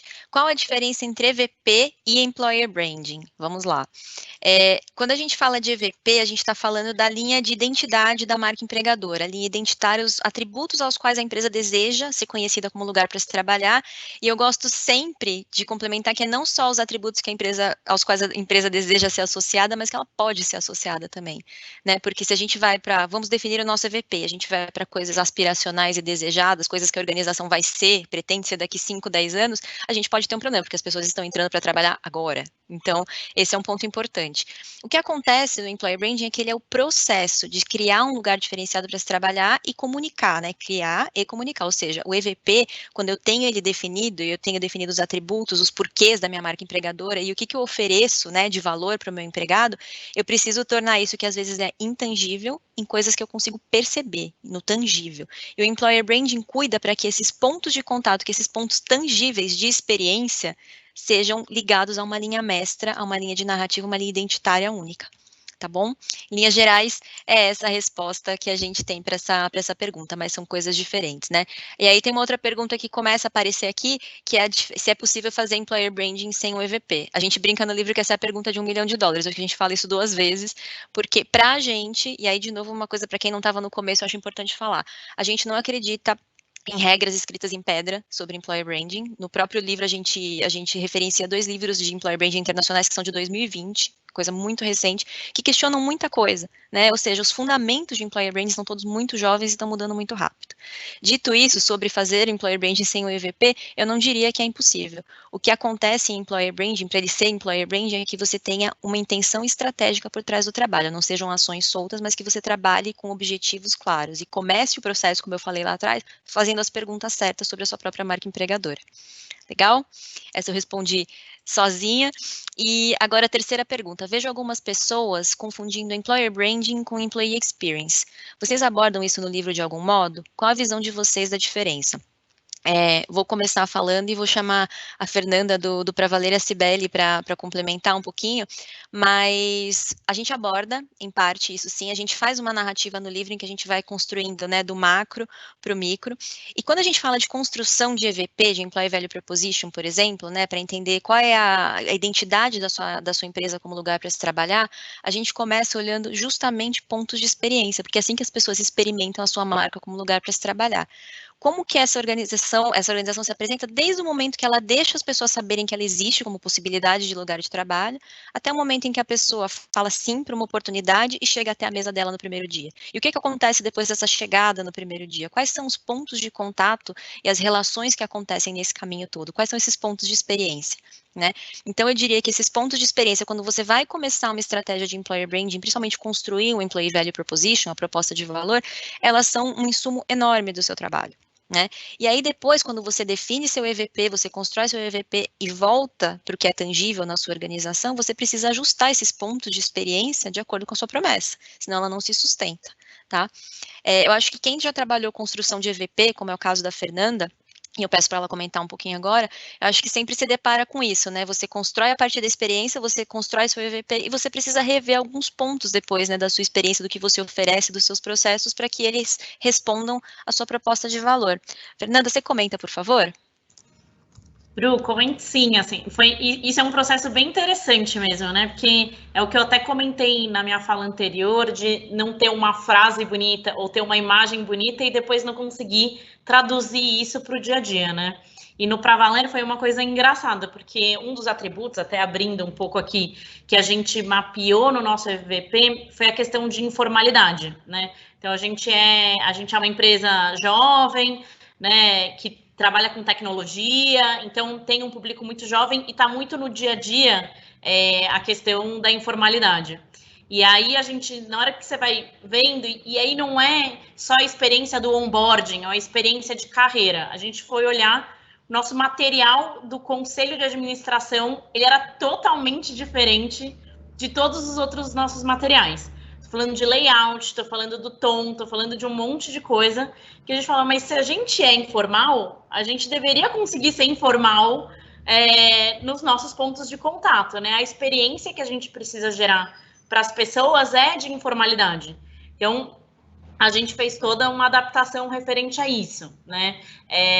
Até alguns e-mails que a gente mandava com comunicação, mudamos a linguagem, né? E isso vai permeando, e como a Bruna falou e a Vivi fala, que é feito nos miúdos, né? É exatamente isso, são nesses pequenos pontos de contato que a gente vai conseguindo tangibilizar o nosso EVP, né, a nossa marca, para a experiência do colaborador, quando a gente fala de employee experience, mas a gente também fala de experiência do candidato, né? Então você vai colocando esses atributos também nas experiências dos candidatos e das pessoas que estão fora do Pra Valer, mas que eventualmente um dia venham trabalhar conosco, né?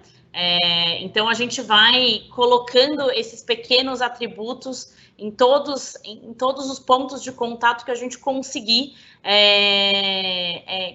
de fato tangibilizar e colocar em prática, né?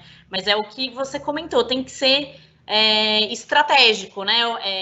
Consciente. Então, cara, eu sei desse atributo e eu consigo colocar ele de alguma forma. Ele sendo positivo ou não. No Pra Valer a gente até falou do caos, né? Assim, porque a gente tem uma dinâmica muito rápida, é muito dinâmico, é tudo muito intenso no Pra Valer. Tanto é que a frase que nos traduz aqui é Pra Valer, né? Porque, de fato, é assim dentro da empresa.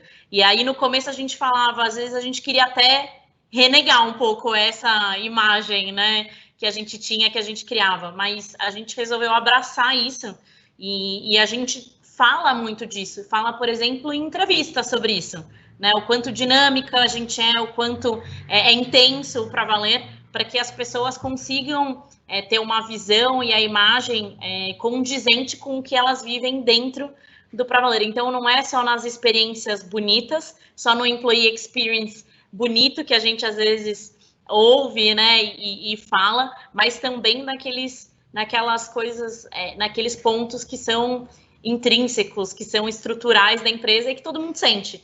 Então, é como a gente abraça e consegue transformar isso de uma maneira consciente para todo mundo saber e todo mundo vivenciar isso de uma forma positiva, né? E não simplesmente como algo negativo, como a gente mesmo no Pra Valer via essa questão da intensidade, essa questão do caos, que depois virou, inclusive, o nosso grande slogan, que é Aqui é Pra Valer. Mas acho que é um pouco dessa experiência de como a gente conseguiu traduzir EVP, EB, depois em Employee Experience. Muito bom. Agora a Cibele vai comentar também, né, Cibele, esse ponto do Employer Branding Employee Experience. Bruna, eu acho assim, ó, é engraçado, eu vou para o tático, tá? Vou tentar dar um exemplo. A gente fala que o açaí é o atacadista que mais cresce no Brasil. E aí, quando a gente faz o nosso trabalho falando de EVP, a gente quer muito falar sobre uma empresa que dá oportunidade para as pessoas, né? Que tem muita oportunidade de carreira. E aí, como é que eu faço isso? Como é que depois no dia a dia eu coloco isso em prática? Eu torno aquele pontinho ali, como é que eu tangibilizo isso?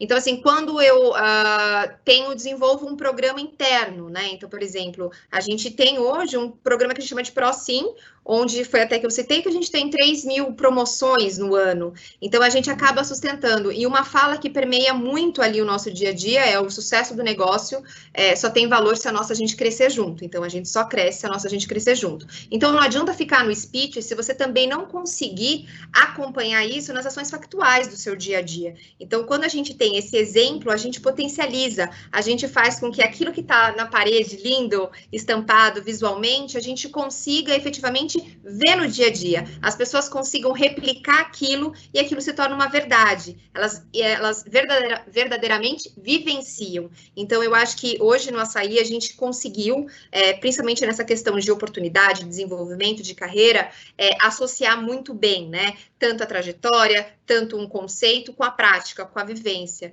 Então, esse é um ponto de atenção muito grande que a gente tem que ter, porque a gente adora umas palavras bonitas, mas que quando efetivamente a gente vai para a prática, a gente às vezes não consegue sustentar. Então, eu acho que esse daí acaba sendo um bom exemplo para a gente aqui na nossa realidade. E agora a gente tem uma pergunta específica para o Matheus, da Movile. Matheus, a pergunta é se você poderia compartilhar qual é o EVP, a proposta de valor do empregador da Movile, se você poderia compartilhar com o pessoal. Por favor, a palavra é sua. Claro, legal. Gente, vamos lá. Compartilhar o EVP é algo complexo, porque o EVP não vai se resumir a 6 pilares, né? Então, a gente tem sempre os pilares ali, que são os diferenciais que tangibilizam, mas o EVP ele é algo mais complexo e mais extenso. Então, hoje, quando a gente fala do EVP Mobile, se a gente for resumir, ele se resume em um mote, né, que é o We-Make. O We-Make, ele representa muito o We. O coletivo é a capacidade da Mobile em unir pessoas e negócios, em engajar pessoas e negócios, construir times muito, muito bons e com pessoas muito referentes. E o Make, que traz à tona a nossa capacidade de fazer, de tirar as coisas do papel, de entregar muito resultado, de lidar com temas complexos, né? Então, o We-Make é o nosso mote, é o nosso slogan que resume o nosso posicionamento enquanto EVP. E, além disso, a gente tem 6 pilares que a gente entrega como nossos diferenciais. E aí, quando eu falo EVP Mobile, gente, é importante que fique claro que é o EVP Mobile Organização, e existe o Grupo Mobile, que tem um EVP para Grupo Mobile e conecta todas as nossas realidades, né? Não dá para a gente esperar que um EVP represente 6 empresas. E aí, quando a gente fala de EVP Mobile, são 6 pilares. O primeiro é nosso desenvolvimento é constante e acelerado, quando a gente fala que a gente preza muito pelo desenvolvimento das pessoas e possibilita que elas cresçam na sua própria velocidade, sem ter um plano de carreira engessado. O segundo, que a gente fala do nosso ambiente cheio de desafios e oportunidades, que é muito para reforçar nossa alta velocidade, o quanto que as coisas que a gente lida aqui são extremamente complexas. O terceiro, quando a gente fala de trabalhar com pessoas referentes, então de criar times com pessoas muito talentosas e de contratar pessoas incríveis e com a barra muito alta.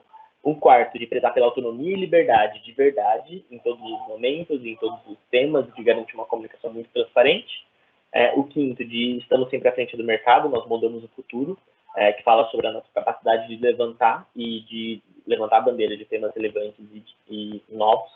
E para fechar, a gente fala de termos cuidado genuíno com as nossas pessoas, que é onde a gente reforça que a gente sabe que o nosso sonho de impactar a vida das pessoas, ele começa internamente, é por isso que é importante que a gente cuide dela. Então, se fosse resumir, o EVP acho que dá para resumir o e-make, que é o nosso mote, e nesses 6 diferenciais, mas a gente tem um material super extenso de 60 páginas que fala sobre o EVP, que vai desde as mensagens que a gente reforça, o que a gente não reforça, o que a gente explica, de qual que é o nosso público target, qual que é o nosso posicionamento, nosso território de domínio e várias outras coisas que se desdobram para garantir que o EVP vá além, né, de só 3 pilares legais e um slogan, mas seja real e seja realmente vivido. Mas hoje esse é o slogan e esses são os 6 diferenciais que a gente vende e que a gente garante a entrega aqui no nosso dia a dia. Maravilha, Matheus. Muito, muito obrigada pela sua explicação. Dentro, até puxando um gancho no que o Matheus falou, a gente não entra no detalhe agora no evento, né, mas no curso e no livro, quando a gente fala no processo de construção de um EVP, a gente fala de uma fase de levantamento de atributos, em que a gente olha, o EVP ele nasce dentro da organização, né, um pouco diferente da lógica de posicionamento de marca, de produto, de serviço, que a gente olha para o mercado, olha o nicho, olha as oportunidades e volta para casa construir alguma coisa para atender e ocupar aquele espaço. A lógica do EVP, da construção de posicionamento de marca empregadora, ela é muito mais de dentro para fora.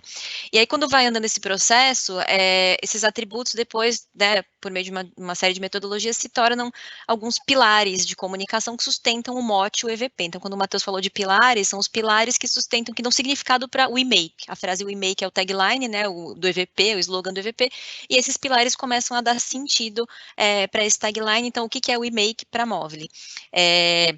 Então, esse é um ponto importante, né? Quando a gente fala de construção de EVP, quando a gente fala de pilares, enfim, é de como o EVP ele ganha sentido e como ele ganha também segmentação de acordo com os públicos, as pessoas que você precisa, pessoas de talento que você precisa atingir dentro da organização, né?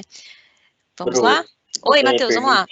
Claro. Até acho que é super ótima essa colocação, e porque a gente usa esses pilares para garantir o desdobramento do EVP dentro da experiência, né? Então, se a gente fosse olhar para o e-mail que fosse desdobrar em toda a experiência, ia ficar muito complexo e é muito abrangente. Então, esses pilares garantem que a gente desdobre e que a gente seja mais prático e mais objetivo em como aquele EVP realmente está sendo vivido, né? Então, acho que ele dá clareza, dá um norte, ele garante o desdobramento mais real e fiel. Perfeito, né? O desdobramento do aspiracional, né? Da ideia para a prática, para a experiência, né? Muito bom, maravilha. A próxima pergunta aqui, a próxima pergunta é ótima. A próxima pergunta diz assim: como tropicalizar uma marca global sem perder a força da global?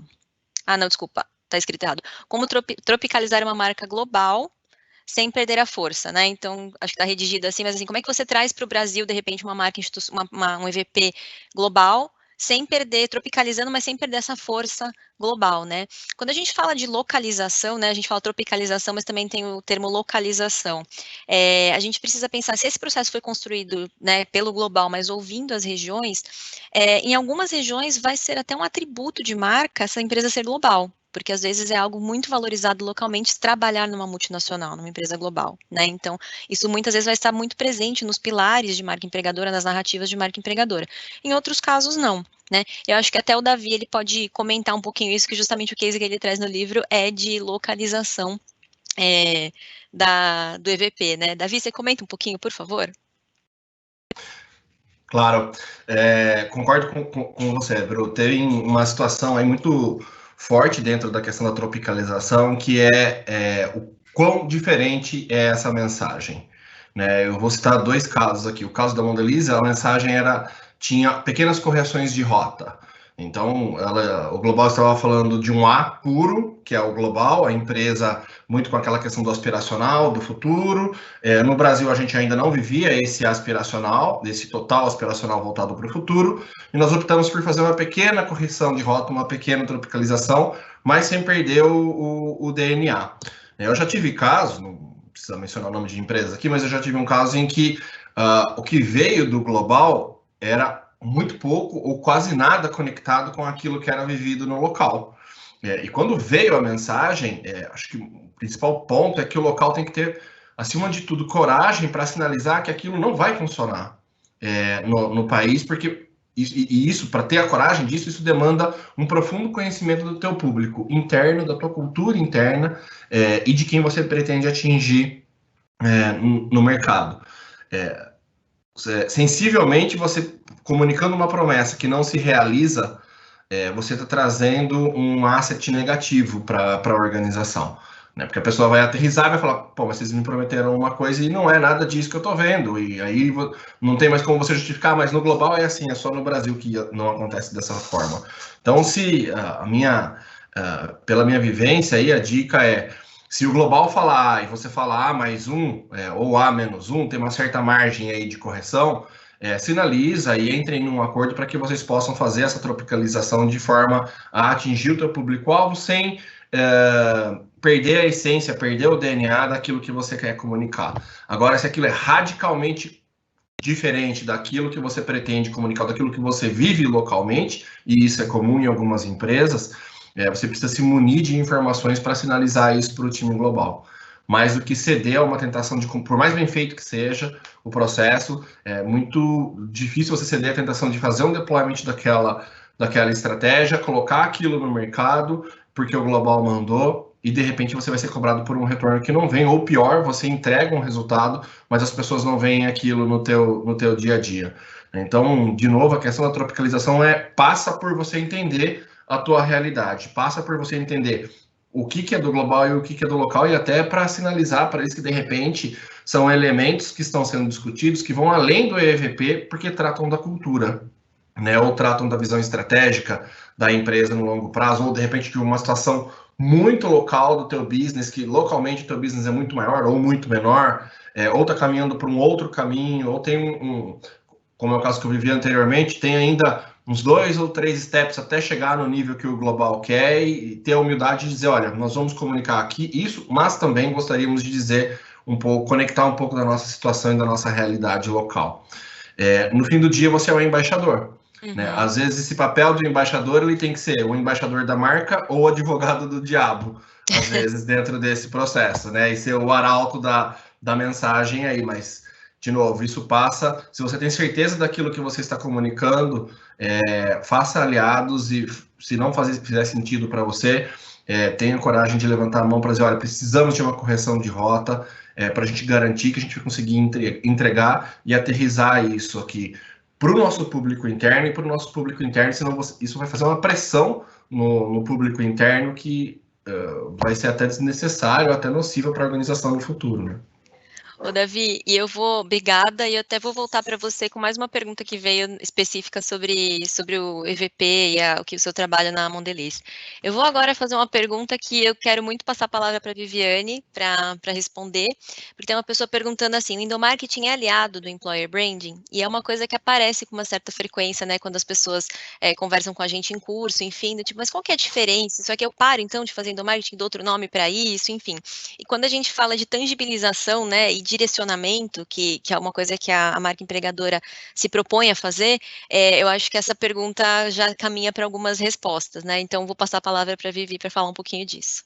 Tudo que acontece dentro da empresa, no final das contas, entrega de alguma forma o employer branding. Então, eles não são sinônimos, mas faz parte da entrega. Em outras palavras, e vocês, né, quem acompanha um pouco o nosso trabalho, sabe que eu acho que comunicação com empregados é uma coisa, endomarketing é outro. Endomarketing a gente usa em momentos bastante pontuais, quando você precisa realmente promover um assunto, né, trazer aquela energia e tudo para ele. Só que você tem menos chance de fazer endomarketing do que você tem chance de fazer comunicação com empregados, colaboradores, funcionários, com o nome que você der, né, para suas pessoas dentro da empresa. Porque, na verdade, quando a gente fala de construir relações de longo prazo, a gente está falando de construir confiança, de construir relação de fato, né? Que eu acho que as relações, elas até precedem aquilo que em algum momento a gente vai chamar de engajamento, aquilo que em algum momento a gente vai chamar dessa superconexão com a marca. Então, endomarketing pode sim ser uma parte da entrega que eu vou fazer, mas eu acho que sempre vale a pena pensar naquelas questões que acontecem dentro da empresa, que realmente você consegue conectar com valores, conectar com o EVP, quando você tem a chance de ter um EVP Pro, né, que te guia nas ações que você vai tomar, e às vezes parece do tipo, mas é só mais um papel, então eu tenho 5 valores, 7 metas, 18 outras coisas na empresa, eu vou precisar de um EVP. Essas coisas todas precisam se conversar no final das contas, não tem problema eu ter vários, eu ter uma composição de coisas que vai ajudando as pessoas dentro de casa a entenderem como é que elas podem ser felizes lá dentro e como a empresa precisa delas. Agora, a forma como a gente coloca isso em pé tem muito a ver com a jornada que se cria, não com um ponto único isolado dos demais. O ponto único isolado dos demais, ele pode até ser uma estrela legal, uma constelação, né? Então, ela perde um pouco de valor quando a gente não pensa para isso, não pensa nessas questões conectados com algo maior. É daí que a gente fala que é bacana quando a gente tem várias áreas trabalhando juntas para que isso dê certo dentro da empresa. Aliás, fica o meu beijo grande aqui para o pessoal de RH da Toyota, que a gente curte muito trabalhar junto. Mas vocês sabem, né, um caso de amor. É bom quando a gente tem várias áreas, e obviamente eu estou dentro de uma área de comunicação, ter essa visão conjunta com o RH torna o trabalho muito melhor, muito mais bem sucedido, e a gente tem essa felicidade lá de poder trabalhar bem junto. E é algo que a gente vai construir no dia a dia, né, gente? Todo esse processo de construção, nós estamos falando de coisas que são moventes, nós não estamos falando de coisa batida em pedra. Mesmo quando a gente usa, né, que a Bruna fala sempre, eu estou repetindo, que a gente usa definições de alguns desses elementos que a gente coloca no livro, as definições são sempre ponto de partida, não de chegada. O mercado, assim, a gente aprende teoricamente uma coisa, o mercado chama do que bem entende. Então, sem apreços, isso está certo, isso está errado, a gente não fala muito disso, mas a gente fala, faz sentido? A gente conseguiu ter uma conversa mais profunda para entender qual que é o papel dessa ação no meio dessa jornada que eu estou construindo? As pessoas conseguem contar isso para outras pessoas como algo incrível que aconteceu na empresa? Se a gente está conseguindo gerar isso, a gente está conseguindo gerar memória de longo prazo, né, que é o que importa de verdade para a gente conectar as pessoas com a empresa.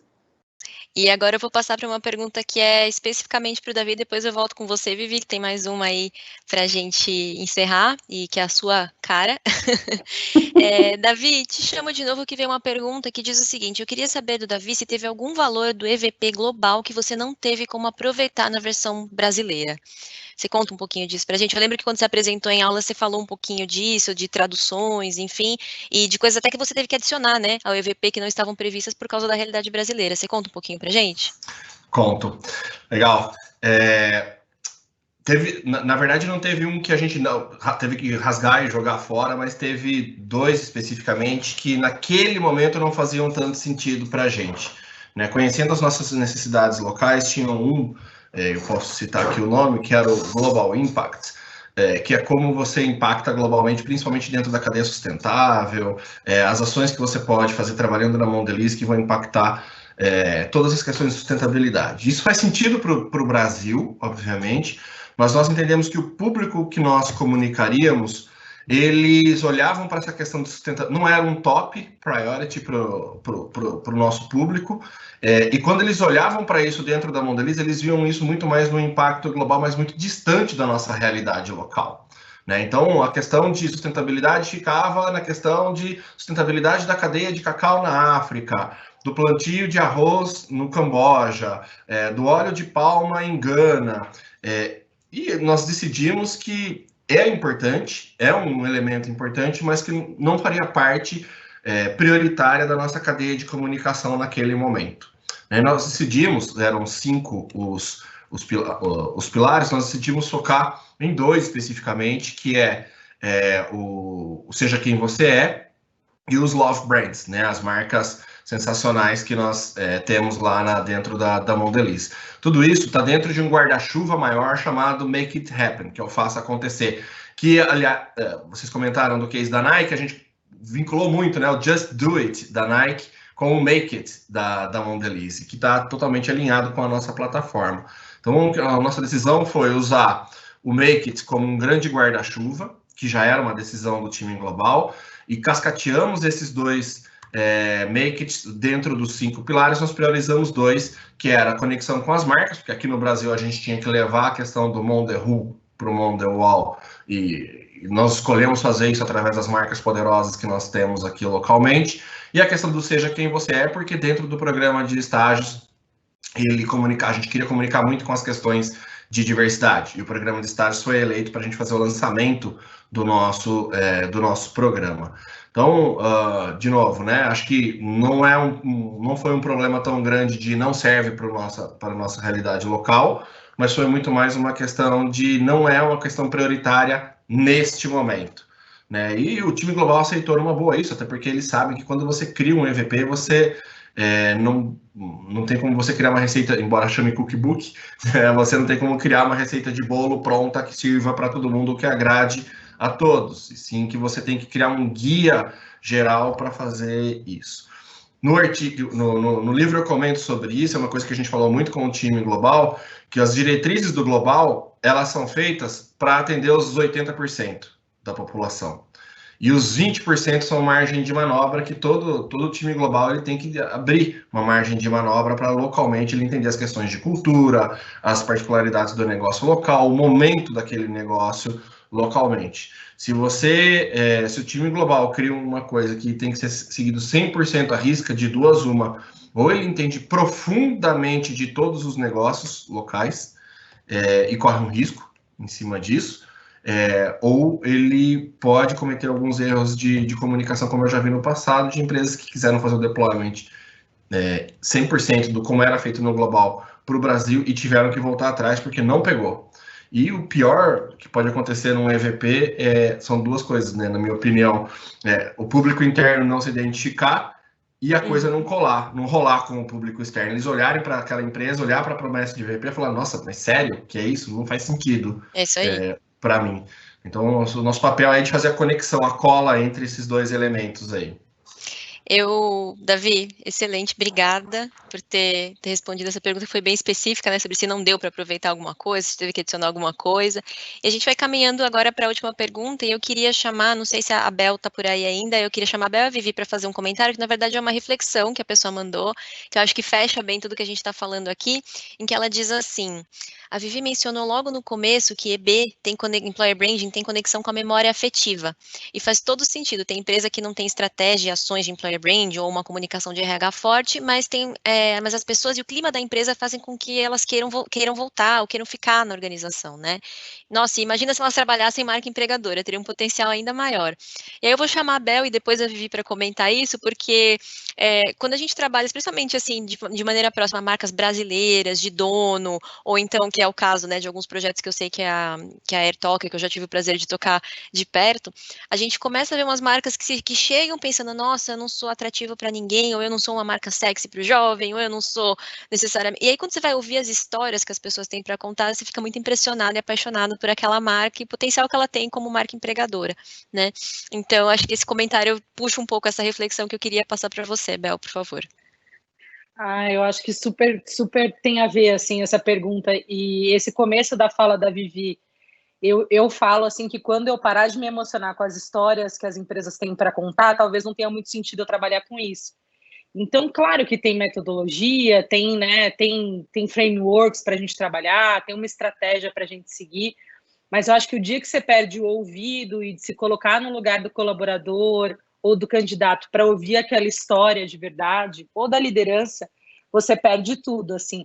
Ou quando a gente está fazendo um processo de EVP, né, de construção de mote, a hora mais complexa é pegar todos esses sentimentos e fazer ele ebulir num único mote que se transforma em pilares, e é super emocionante. Quando a gente vai apresentar muitas vezes, né, para a empresa, a Fernanda pode falar sobre isso, a gente fica até emocionado ao começar a ler o mood board, porque ele é resultado de todas as falas, de todas as histórias, de tudo que a gente ouviu ali dentro. Para que ele dê certo também, como o Davi falou, para que ele colhe, ele é preciso ser significado disso tudo. E eu acho que, para quem está nos ouvindo e que trabalha com isso, é a parte mais prazerosa de se trabalhar com isso, é poder ouvir essas histórias, né, Bru? Sim, as partes gostosas são principalmente essa, e quando a gente começa a ver o cliente falando pra gente, olha o resultado que eu tive, né, olha o que, com coisas, às vezes com coisas pequenas e coisas feitas em casa, o próprio, acho que a Fernanda, se você quiser comentar, mas o próprio Pra Valer, né, a gente foi no processo, e eu vi que você foi com ajuda até o EVP, mas todo o processo de dar vida para isso foi feito dentro de casa, né, Fê? E acho que... Foi. Que isso foi tudo sem orçamento, tudo pensado em casa. Mas é isso, acho que como a Vivi falou, memória afetiva não tem a ver necessariamente com dinheiro e com coisas, necessariamente produto que você entrega, né? Tem a ver com experiência mesmo. Quando a gente leu o nosso mote para todo mundo, quando a gente falou leu o texto, né, do nosso EVP para todo mundo, a galera começou a chorar dentro do Pra Valer. Foi muito emocionante mesmo. E é aí que você vê que de fato conecta, né, que cola, como o Davi falou. E isso tem a ver com emoção, tem a ver com o que as pessoas de fato vivenciam.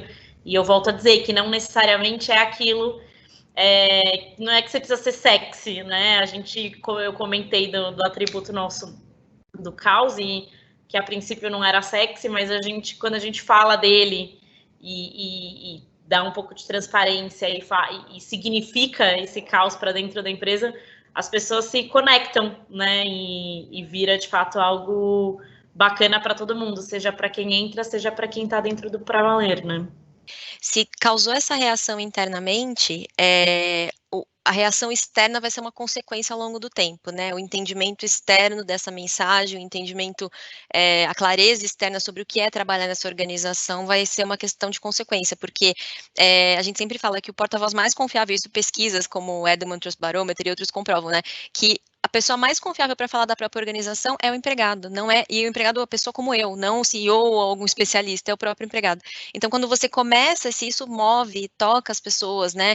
E principalmente é traduzido em realidade para as pessoas ao longo do dia a dia, isso vai se tornando mais visível externamente também e começa a dar resultados interessantes. Vivi, queria te chamar para fechar essa reflexão e fechar o nosso evento aqui hoje. Por favor.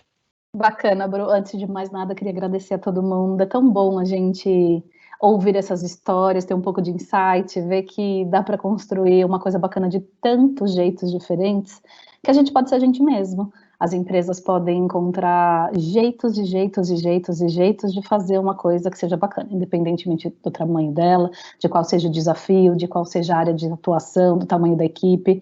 Isso é muito bom, especialmente porque a gente está num momento que a gente tem sido muito demandado para isso. Quando eu coloco um pouco, e vocês veem como reverbera, como a gente sempre, toda vez que a gente fala de memória afetiva, invariavelmente a gente abre um sorriso, invariavelmente a gente se lembra de alguma coisa na nossa história que a gente tenha ficado extremamente feliz, e que são as boas lembranças que a gente vai levando. E no final das contas, gente, essa memória afetiva de algo que a gente se sentiu bem, esse é o nosso aprendizado, para fazer isso para os próximos, né? Para quando a gente está numa posição de poder fazer isso com a equipe, que a gente possa fazer.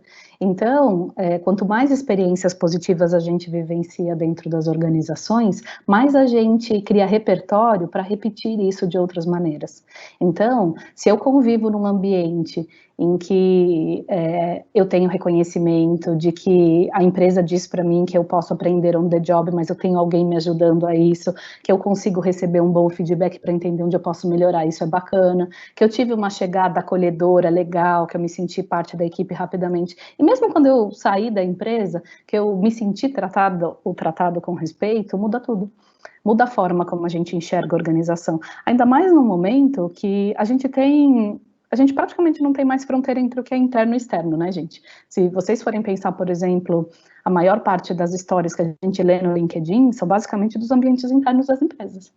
Tem gente que fala de produto? Até tem, mas normalmente a gente entra nessa esfera, nessa rede, para entender o que as empresas estão fazendo. Isso vai nutrindo o nosso desejo por estar num lugar cada vez melhor e vai afiando aqui, né, o nosso repertório para ver se aquilo que a gente vive dentro da nossa empresa é bom mesmo, ou se não podia ser melhor. Então, nesse ambiente, especialmente agora que a gente está muito mediado por tecnologia, é sempre bom a gente lembrar que quanto mais high-tech o universo, mais a gente precisa ser high-touch.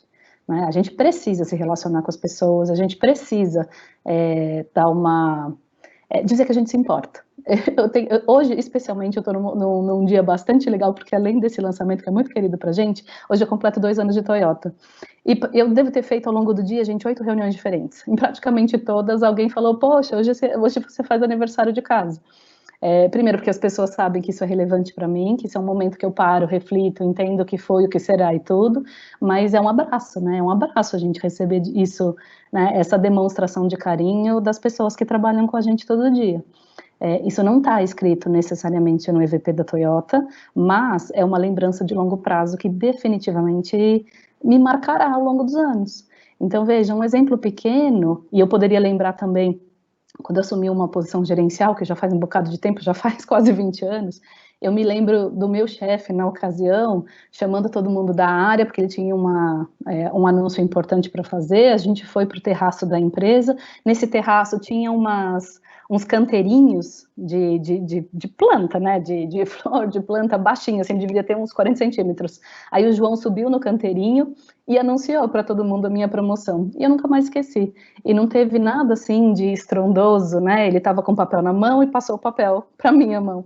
Mas foi algo que foi marcante para mim. Desde então, eu faço esses acontecimentos na minha área serem realmente especiais para as pessoas que estão, né, nesse rito de passagem. Quando a gente consegue não ter uma estratégia de pessoa e ter uma estratégia de empresa, quer dizer, vocês imaginam a potência de eu transformar todo tipo de promoção dentro de uma organização em algo especial assim. Eu não preciso gastar dinheiro, mas eu crio uma memória nas pessoas de que vale a pena estar. E vale a pena passar por qualquer coisa nessa empresa, porque os momentos positivos vão ser mais intensos que os negativos. No final das contas, é o que a gente espera da vida, né? A gente espera poder estar em contextos que de alguma maneira valham a pena. Então é isso que a gente procura, e é isso que o Employer Branding pode nos ajudar todo dia. Então eu termino por aqui, termino convidando vocês para conhecerem mais o livro, tá aí na tela da Bruna. Ah, não, na minha agora, né? Eu tô olhando a Bruna aqui na minha tela, mas no caso eu deixo aparecendo para vocês.